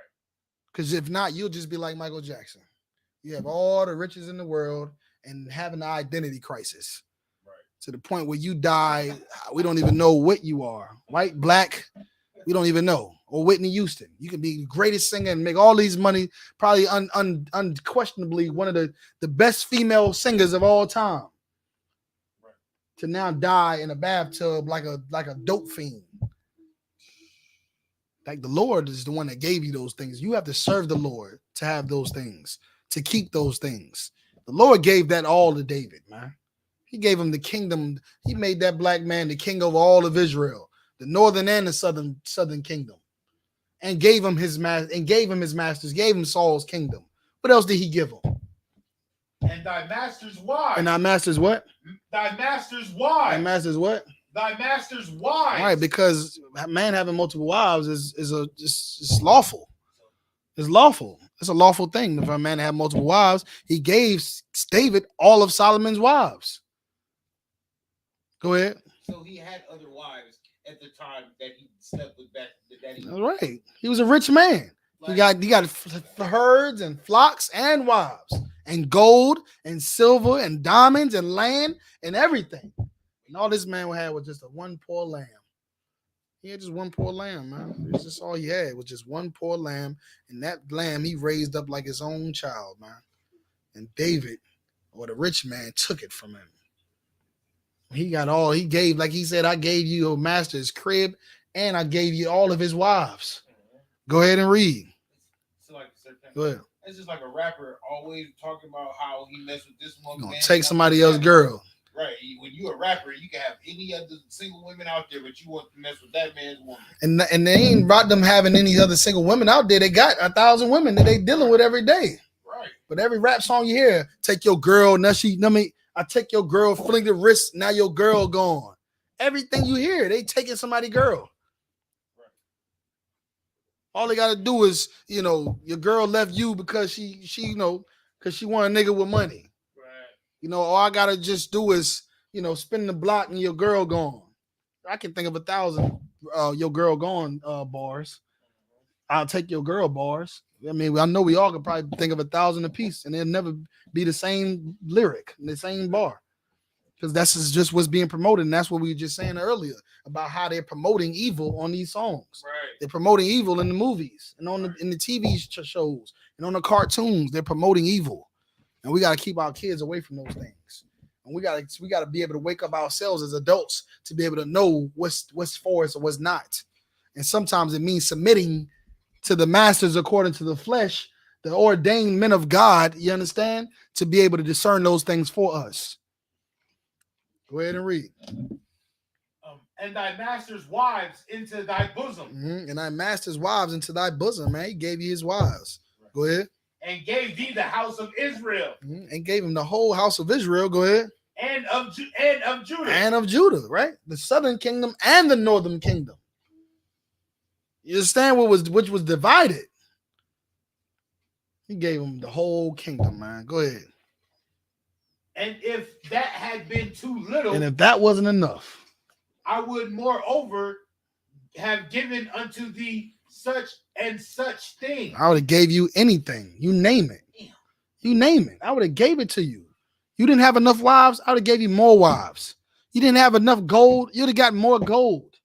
You didn't have enough land. I'd have gave you more land. I would have gave. Here's what he's saying. I would have gave it to you. Because didn't the Bible say you pray for these things and the Lord will give it to you? That's what the Bible says. You pray for this and you pray for this and you ask the Lord for these things, he'll give it to you. Right? All you had to do was ask. He would have got it. That's all he had to do was just ask, but what happened? Go ahead and read. I'm sorry, my mind's gone right now. No sweat. I understand. These are the stories that we need to get our lives in order. That's right. You understand? To get our lives in order to have that epiphany, or that moment of realization in our lives, to be able to say, dang, I've been an evil man. Right. Or damn, I've been an evil woman. Or damn, like I can never be this evil. I gotta learn from this to not be like this. Right. You see what I'm saying? I gotta never be like this woman, never be like your Bathsheba, never be like David in this moment. That's right. You know what I mean? To never make that mistake. We need these things, man, to have those, those what is it called? Reality moment, those wake up calls, reality checks. We need that, man. We need these stories, and this Bible is the wisdom that we use to be able to get our nation right. Because they not teaching none of this. You wouldn't have, what would have been wrong with because of course we didn't in our culture we don't do marriage certificates, right? So Bathsheba and Uriah, they didn't have no marriage license or something like that. That was with the government, and in our kingdom, sex is marriage. So for us in this day, it would have been no wrong. It'd have been no wrong for a man to go have sex with another man, a girl that somebody else is having sex with. So where's the law against that? Where's the law against that in America? There's no law against that. There's no law against that. You're not going to go to jail because you had sex with his girlfriend. You're not going to go to jail for that. But there's laws in the Bible against that. Because sex is marriage. You understand? That's marriage. Nothing else is. Nothing else but that is marriage. And if you would have know these things, then you'd be able to honor another man's relationship regardless of what paperwork he has or doesn't have. You want to say something, Mark?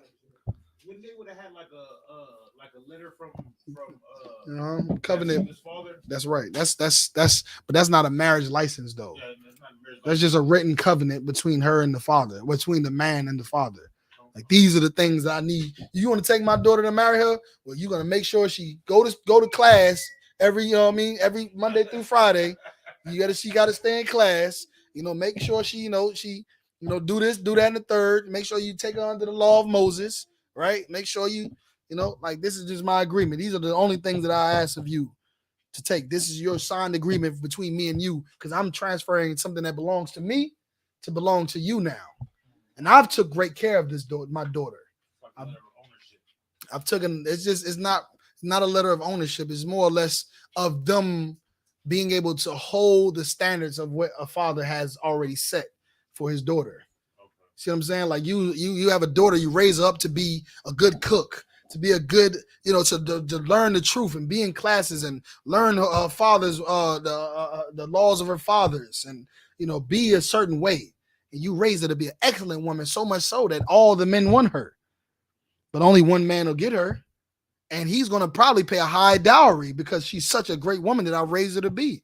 I raised her to be such a great woman. She's not out here looking for a man to see how much money he has. She's not looking. She's going to cook when it's time to cook.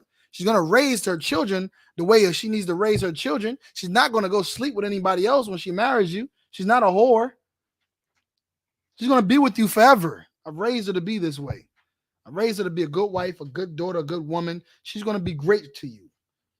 So for that reason, I need this amount of money in dowry, and I need you to continue to do these things in order for me to say that you can take her. You have to make a deal with me, or to make a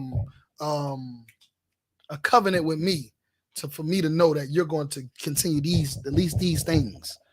That's what it all was about. And that was between the man and the father-in-law and the future son-in-law. That's not the judge. You know what I mean? It ain't Pastor Pork Chop that's in the church, talking about I'll come before you this day, and Donald Trump and their marriage court. Ain't none of that going on.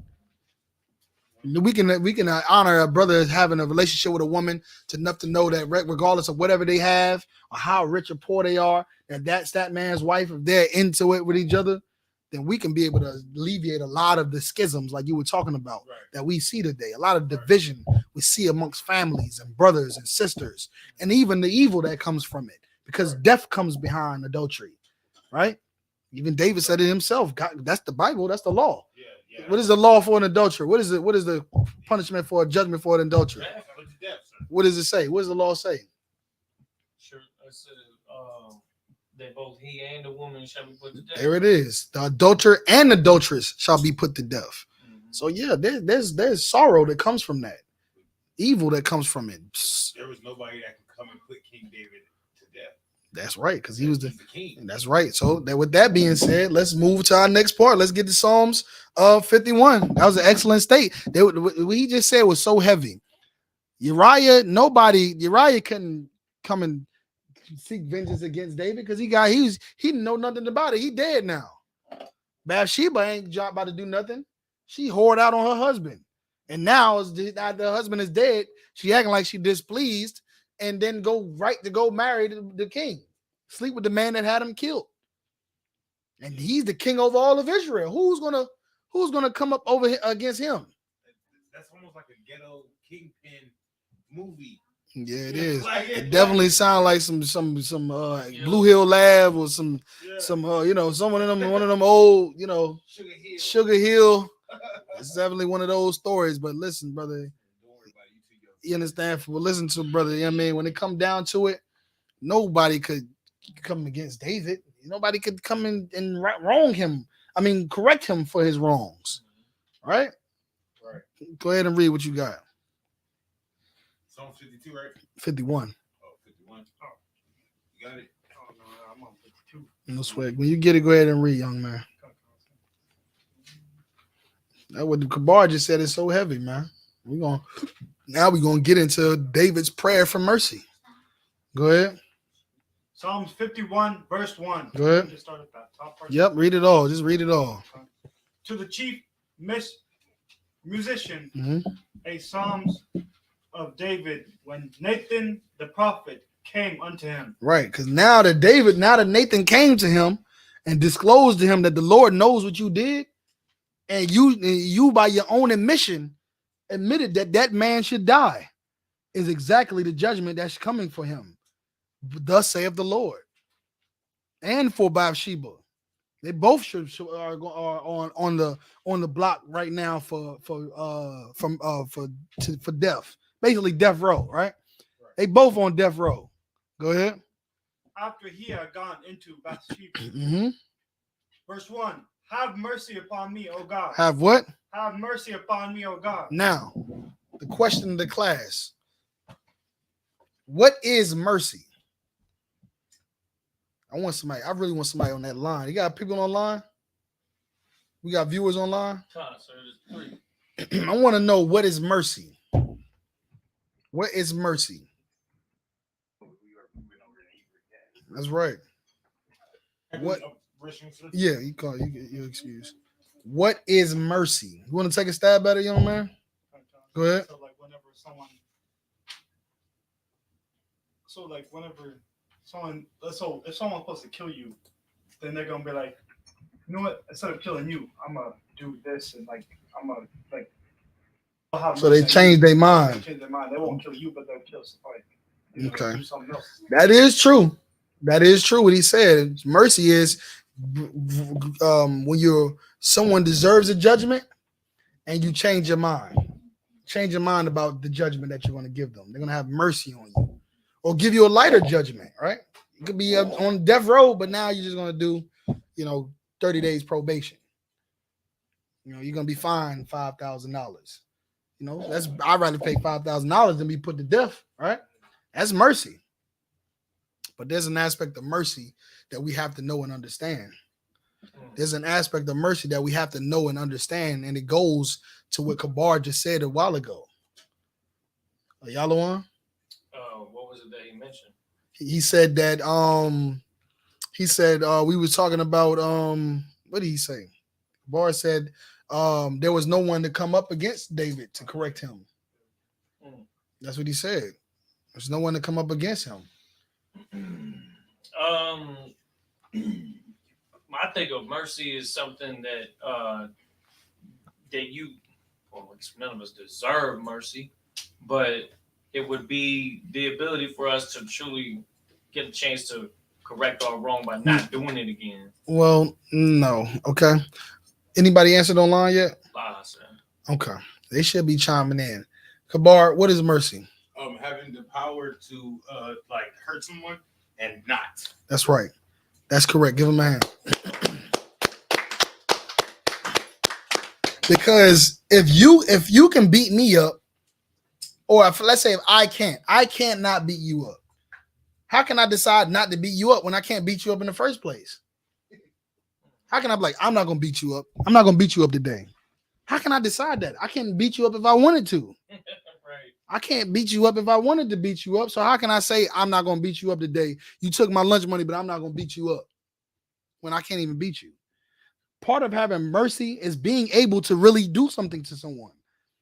So when Kabar said there was no one to come up against David, David was a man that killed tens of thousands. Right. He was an outstanding warrior. He could slay Goliath. For God's sake, he slayed Goliath, which was a big man. You understand? That he took down. He killed tens of thousands in war. And not only that, he had a great reputation. He was the king over the whole nation. He had a military and an army. Who can come up against David? Nobody can discipline him or correct him. but there is somebody who could, right? The Lord. You want to say something about? And this is kind of a question too, because there's like mercy and forgiveness can kind of be one of the same in some cases. Like, say somebody killed a family member close to you, like somebody killed your brother, right? And you have. Well, that's not the same thing. That's not the same thing. That's what I was thinking. Is it more of like no? Because forgiveness is just like you said. Like you somebody did something wrong to you, and you forgive them, right? That's what you're talking about.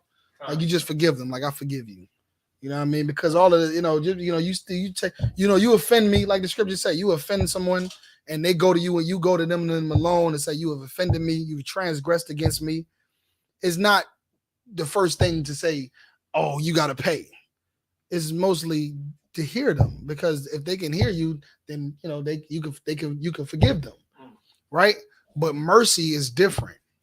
You know what I mean? Mercy is you're only able to give mercy because, like I said, you can come against a brother and it might not be nothing you can do to this brother, because even though he's offended you, what can you really do? Like you said, you might have a gun, you can go shoot him or something like that, but what if the gun jam? You know what I mean? What if the gun jams, or what if you don't have a gun?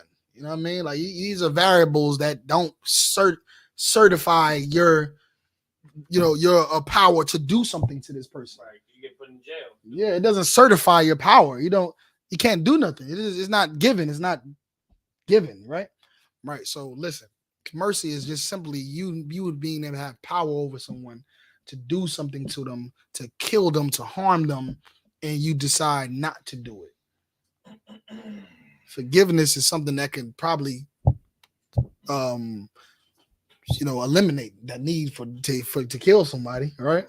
Right. You know what I mean? You just eliminate the need to kill him, or to seek judgment for this person, right? So go ahead. Anybody said anything online? Sir. Yeah.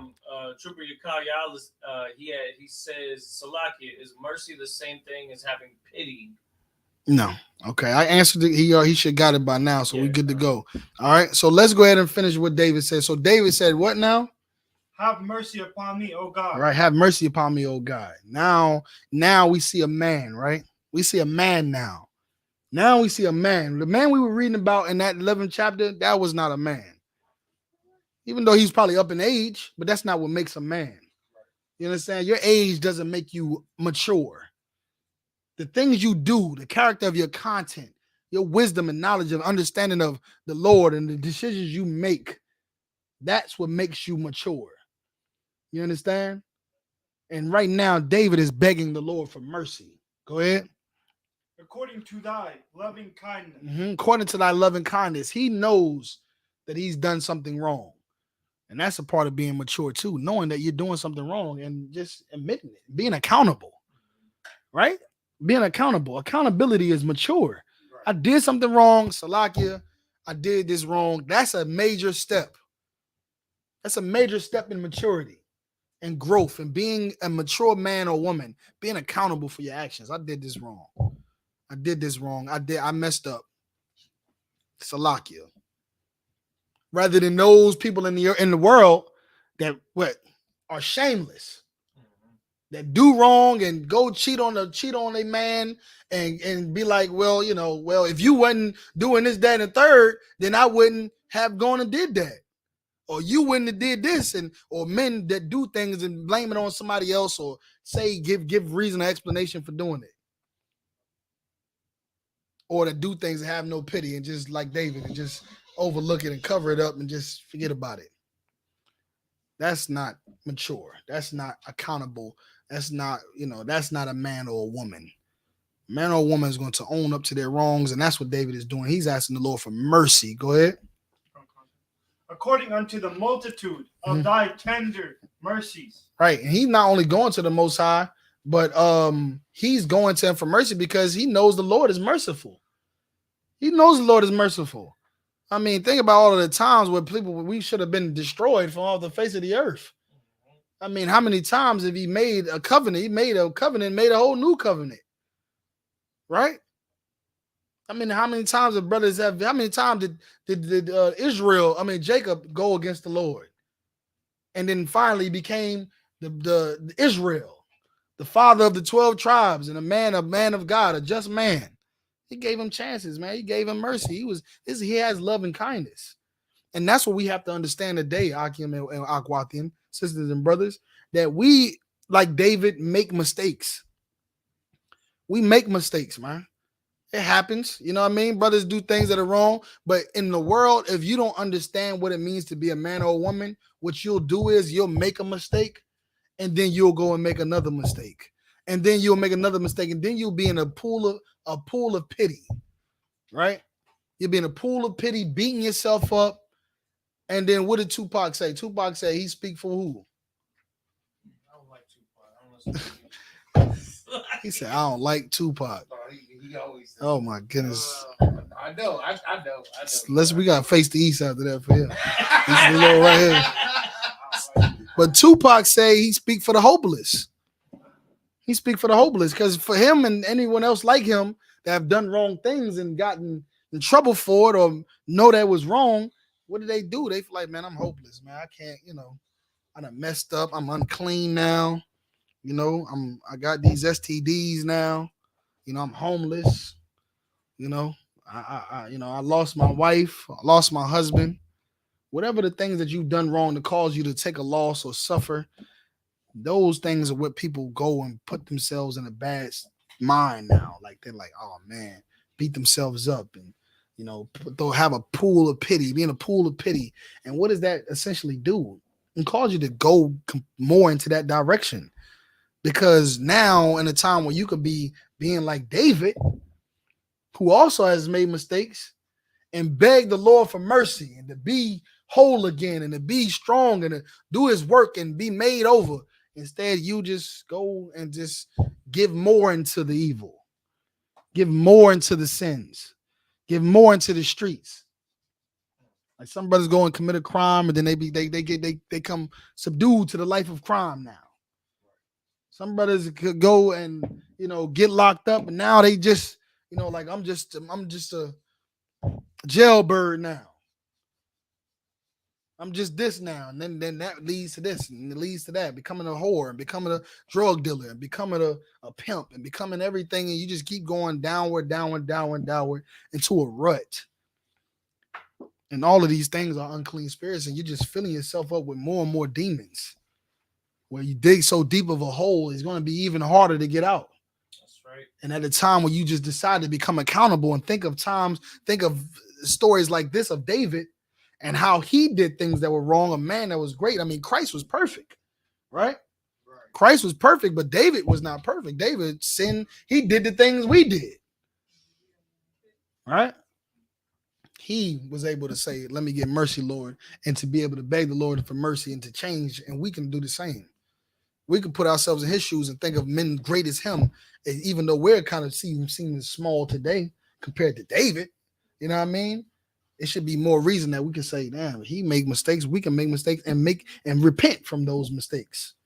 We can be stronger again and still rule and do the work of the Lord and bring people and convert them from evil. We can still do it. Go ahead, Yalawan. Sorry, sir. Just following up with what I meant when I said that. And this goes exactly what you're saying, believe it or not. Mm-hmm. What I said about Tupac. Mm-hmm. Snoop Dogg was with Tupac one time. It was in New York. And so something they said in an interview is out of his own words, right? And he goes up to Nas, and of course Nas got all his boys all around. Like, he's in New York. He's got folks all over. Yeah, all the entourage and groupies and the fans. I got you. And Tupac was acting real gangster to Nas and was telling him like, yo, if you got something to say it now. And Nas is like, nah, man, you my brother, man. I love you, man. Like, I ain't gonna say nothing. I ain't gonna say nothing about you, man, because we family, you know what I mean? And Tupac was like trying to punk him. Right. And Snoop Dogg was with him. And then and when that conversation was done, him and Snoop Dogg and Tupac were walking away, and Tupac was like, yeah, I punked him. I showed him what it was, right? And Snoop Dogg turned to Tupac and he said, no, I showed you mercy. I showed you in his hood. That's right. And he showed you mercy. That's right. Because he didn't stoop to his level. That's right, And that's why I say that, because you know what I'm saying? Nas is that brother. He actually had the right mindset in that situation. He showed mercy to his brother. That's right. Instead of causing a whole scene, and it was without a cause. It could have been like the scriptures say. clash. You know what I'm saying? Could have been something that became something way deeper and deeper and deeper, like I was just bringing out right now. Could have been because for the whole time, Pac ain't got no reason to be beefing with them. He just being big and tough, like they are in the movies. Yeah. You know, and what happened? What does the Bible say? He that is angry with our brother without a cause is worthy of the judgment of hellfire, right? So again, these scriptures is for us to be able to avoid for Pac to not even be that way in the first place. That's right. But because, like you said, you was able to exonify the nature of what mercy is, because he could have Nas and all of the gangsters that was out there could have surely done away with Pac at that moment, but he decided not to, and that's mercy. You're right. You understand? So let's go ahead and read more into David. I got about 5 more minutes. Go ahead and continue. Good. Go ahead. Blot out my transgression. He's saying blot out my transgression, meaning take this off of my record. Take this off of my record. Go ahead. Verse 2. Wash me thoroughly from mine iniquities. Wash me thoroughly of my iniquities. What it means to be washed. To be washed. Go ahead.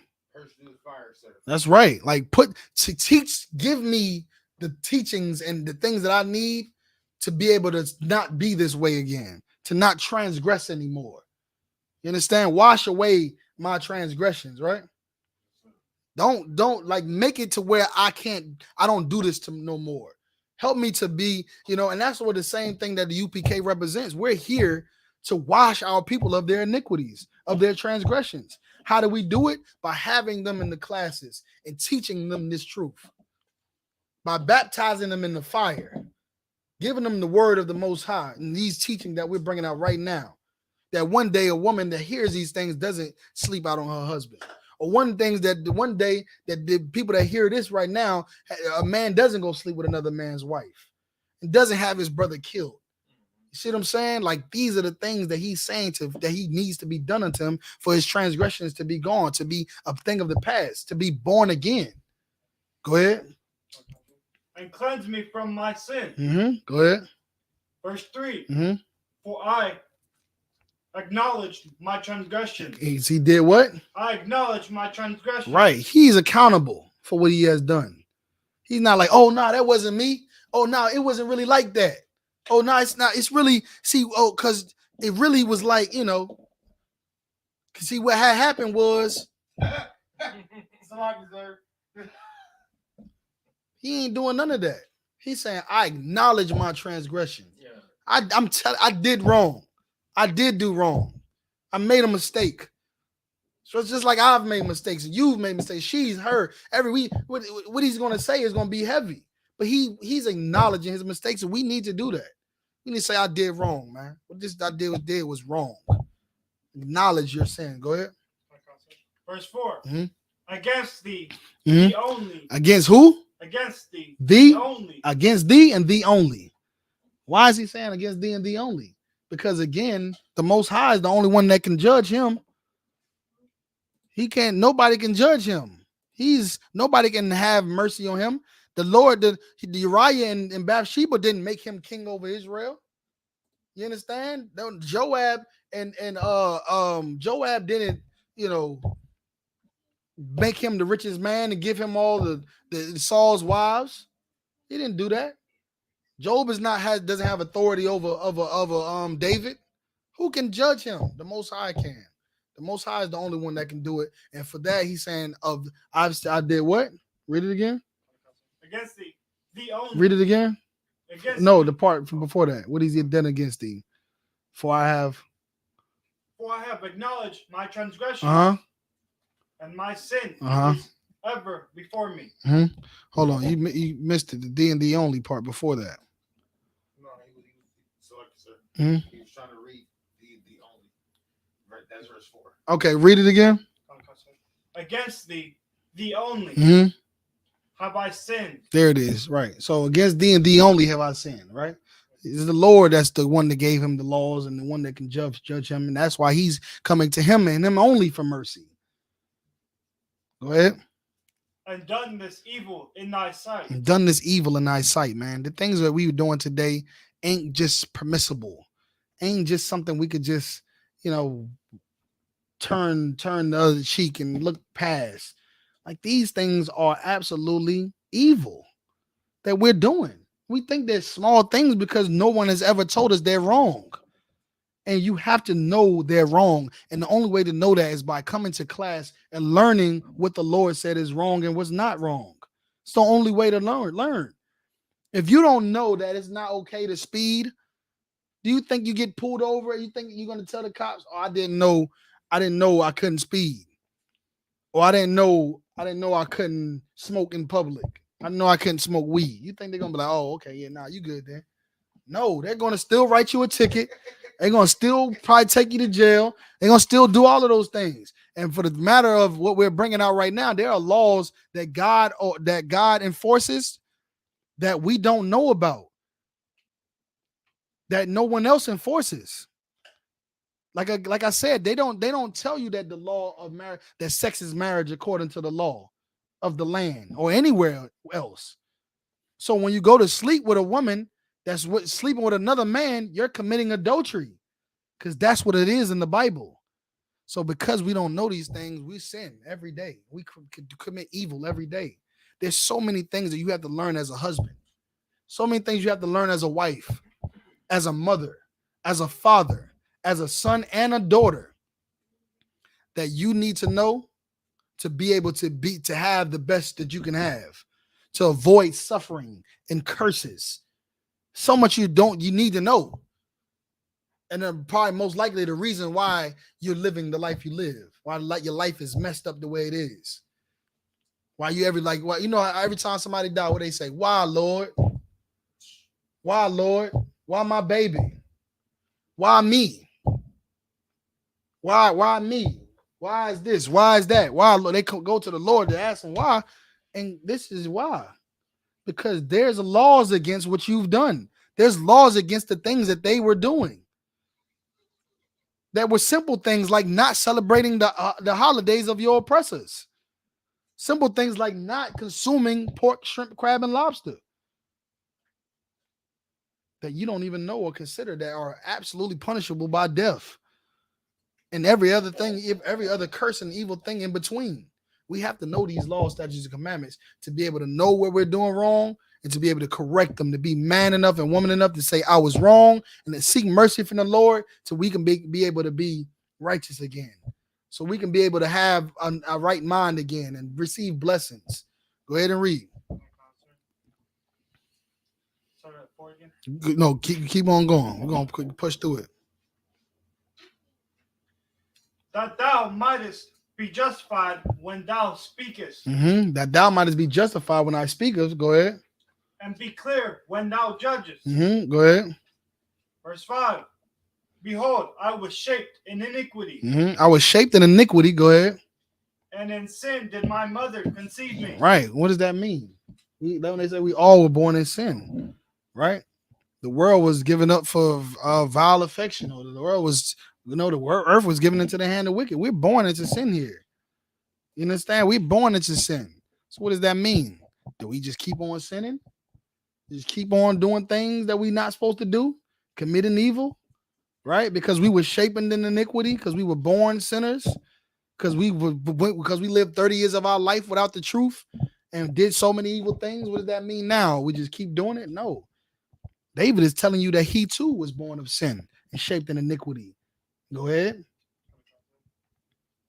Behold, verse 6. Behold, thou desirest truth in the inward parts. Right. Truth in the inward part, meaning this truth, the things that we're bringing out in these classes in the UPK, the Lord put in our inward parts, in our minds. Right? Put it in our minds to know. Go ahead. And in the hidden parts, thou shalt make me to know wisdom. In the hidden part, that would make me to know wisdom. Right? Go ahead. Verse 7. Purge me with I.S.U.P. Hyssop. That's like a herb, because David knew his culture. They were, when people were ill or sick, or they would whether it be physical illness or spiritual, they would use like hyssop and stuff like that to try to ward off the demons or cleanse this person of this disease or so on and so forth, right? So he's saying, what? Purify me with the hyssop. Go ahead. and it shall be clean. Mm-hmm. Wash me, Mm-hmm. and I shall be whiter than snow. Right? Wash me, and I shall be whiter than snow. We know this is not talking about a physical washing. Right. All right? He's not going to physically wash him, and he's going to turn to a white man and be clean. You understand? Because anybody that teaches that surely is a Christian. Right. In the Christian church, because that's along the lines of what they teach.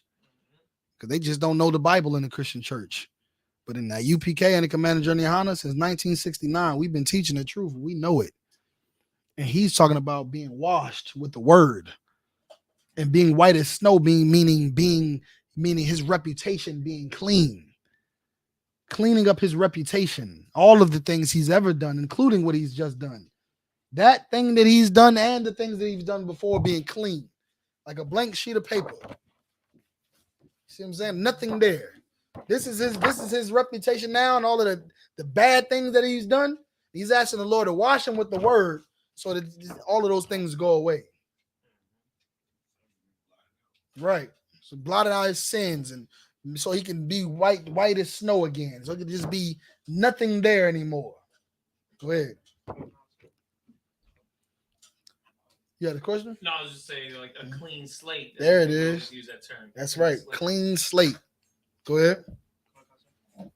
Verse 8. Mm-hmm. Make me hear joy and gladness. Make me hear joy and gladness. Why is he saying that? Because a lot of us get into these problems because of the mistakes, and what happens? We got this great cloud hanging over our heads. You're like, damn, bro, my wife about to leave me, man. I done did this, man. My husband about to leave me, or my kids, they about to get taken away from me, man. Oh man, damn, he about to go to jail, man. Oh man, I gotta spend the rest of my life in jail. I gotta do this. It's no more joy and happiness no more. It's just the gloom over your head, and that has to go away. That has to go away in order for you to be able to get the joy again. The joy and what else? And gladness. Joy and gladness again. And the only way that it's gonna go away is and for you to have joy and gladness is for the Lord to be able to have mercy on you, to forgive you of what you've done. And how can he do it if you don't say, I've done wrong, like David has done? Acknowledge you're wrong. How can it be done if you don't not only acknowledge you're wrong, but if you don't repent, like David is saying that he's ready to do? He's saying, wash me with the word. Cleanse me so I can be perfect, so I can be, do good again and never do bad again. Repent. That's what you have to do. You have to acknowledge your wrongs. You have to repent from your wrongs, meaning to do right again more. Never do wrong again. That thing that you did wrong, never do it again. And then the Lord can see you as a mature man or woman. He's acknowledged that he's wrong. And then Lord can see you as someone that, damn, he's ready to change. He's ready to not do this again. And then he can see you beg for that mercy. And because he's a merciful power, and you've done all of these things that please him, he'll give you that. He'll give you that. He'll take that pain away. He'll take that punishment away or that judgment away. He'll take it away and rekindle your marriage and rekindle your family and put all your business back together. He'll do it, and you'll have joy and gladness again. Go ahead. That the bones which thou hast broken may rejoice. Right. That this error that I've done can be taken away. That this damage that I've caused can be made right again. That it can be fixed. Go ahead. There's one scripture I'm looking for, and I'm gonna end it out. Go ahead. Verse 9. Hide thy face from my sins. Go ahead. And blot out all mine iniquities. Go ahead. Verse 10. Create in me a clean heart. There it is. Oh God. There it is. What does it mean to have a clear? What is that? Clean heart? What does it mean to have a clean heart? What does a heart in the Bible mean? What is heart? The mind. That's right. It's your mind. So he's having to have a clean mind. And having a clean mind is essentially being what? Go ahead. Without any demons. Right. That's true. What do we associate? How do we clear our minds now? How do we clear our minds now? Clean our minds. Get rid of all the demons. I need me something more. Keeping the law. That's true. Keeping the law. But where's the law? Where's the law? There it is, right? By coming to class, reading the law, right? But essentially, the word I'm looking for, the term I'm looking for is being born again, right? Being born again. Coming to the laws is in the Bible, even though the Bible is everywhere in the world, people don't follow it. They still got demons on them. But the Bible in the UPK is being used right. The word of God here, the law here is being used, taught right to clean people's mind. And people that come in here, they get their minds cleaned and they become born again. They become born again. David is asking to be born again. And that's what he's asking, to have his mind clean, to be a new man, to be put off all of those old things and be a new man. And each and every one of us can do the same. Each and every one of us can do the same. We can do the same. Anybody that's out there that's thinking that they've come to all damnation, it's just never gonna, it's just no hope for them. There's hope for you. If you can hear the words of my mouth, there's hope for you. You understand? There's hope for you. No matter what you've done, there's hope for you. You just have to first come to the place you can get your mind cleaned and learn what the laws are and follow them. And never do those things that you've ever done again, those wrong things you ever done again. And the Lord will have mercy on you and clean you and put those broken bones back together again, your family back together, your life back together, your mind back together, your business, everything that you require to have and want and need and enjoy and be glad about, He'll put together again. And it's possible for even the worst of us. For even the worst of us, it's possible. Learn from David. All right. With that, I'm gonna pass the class over to priest and officer Yahuan.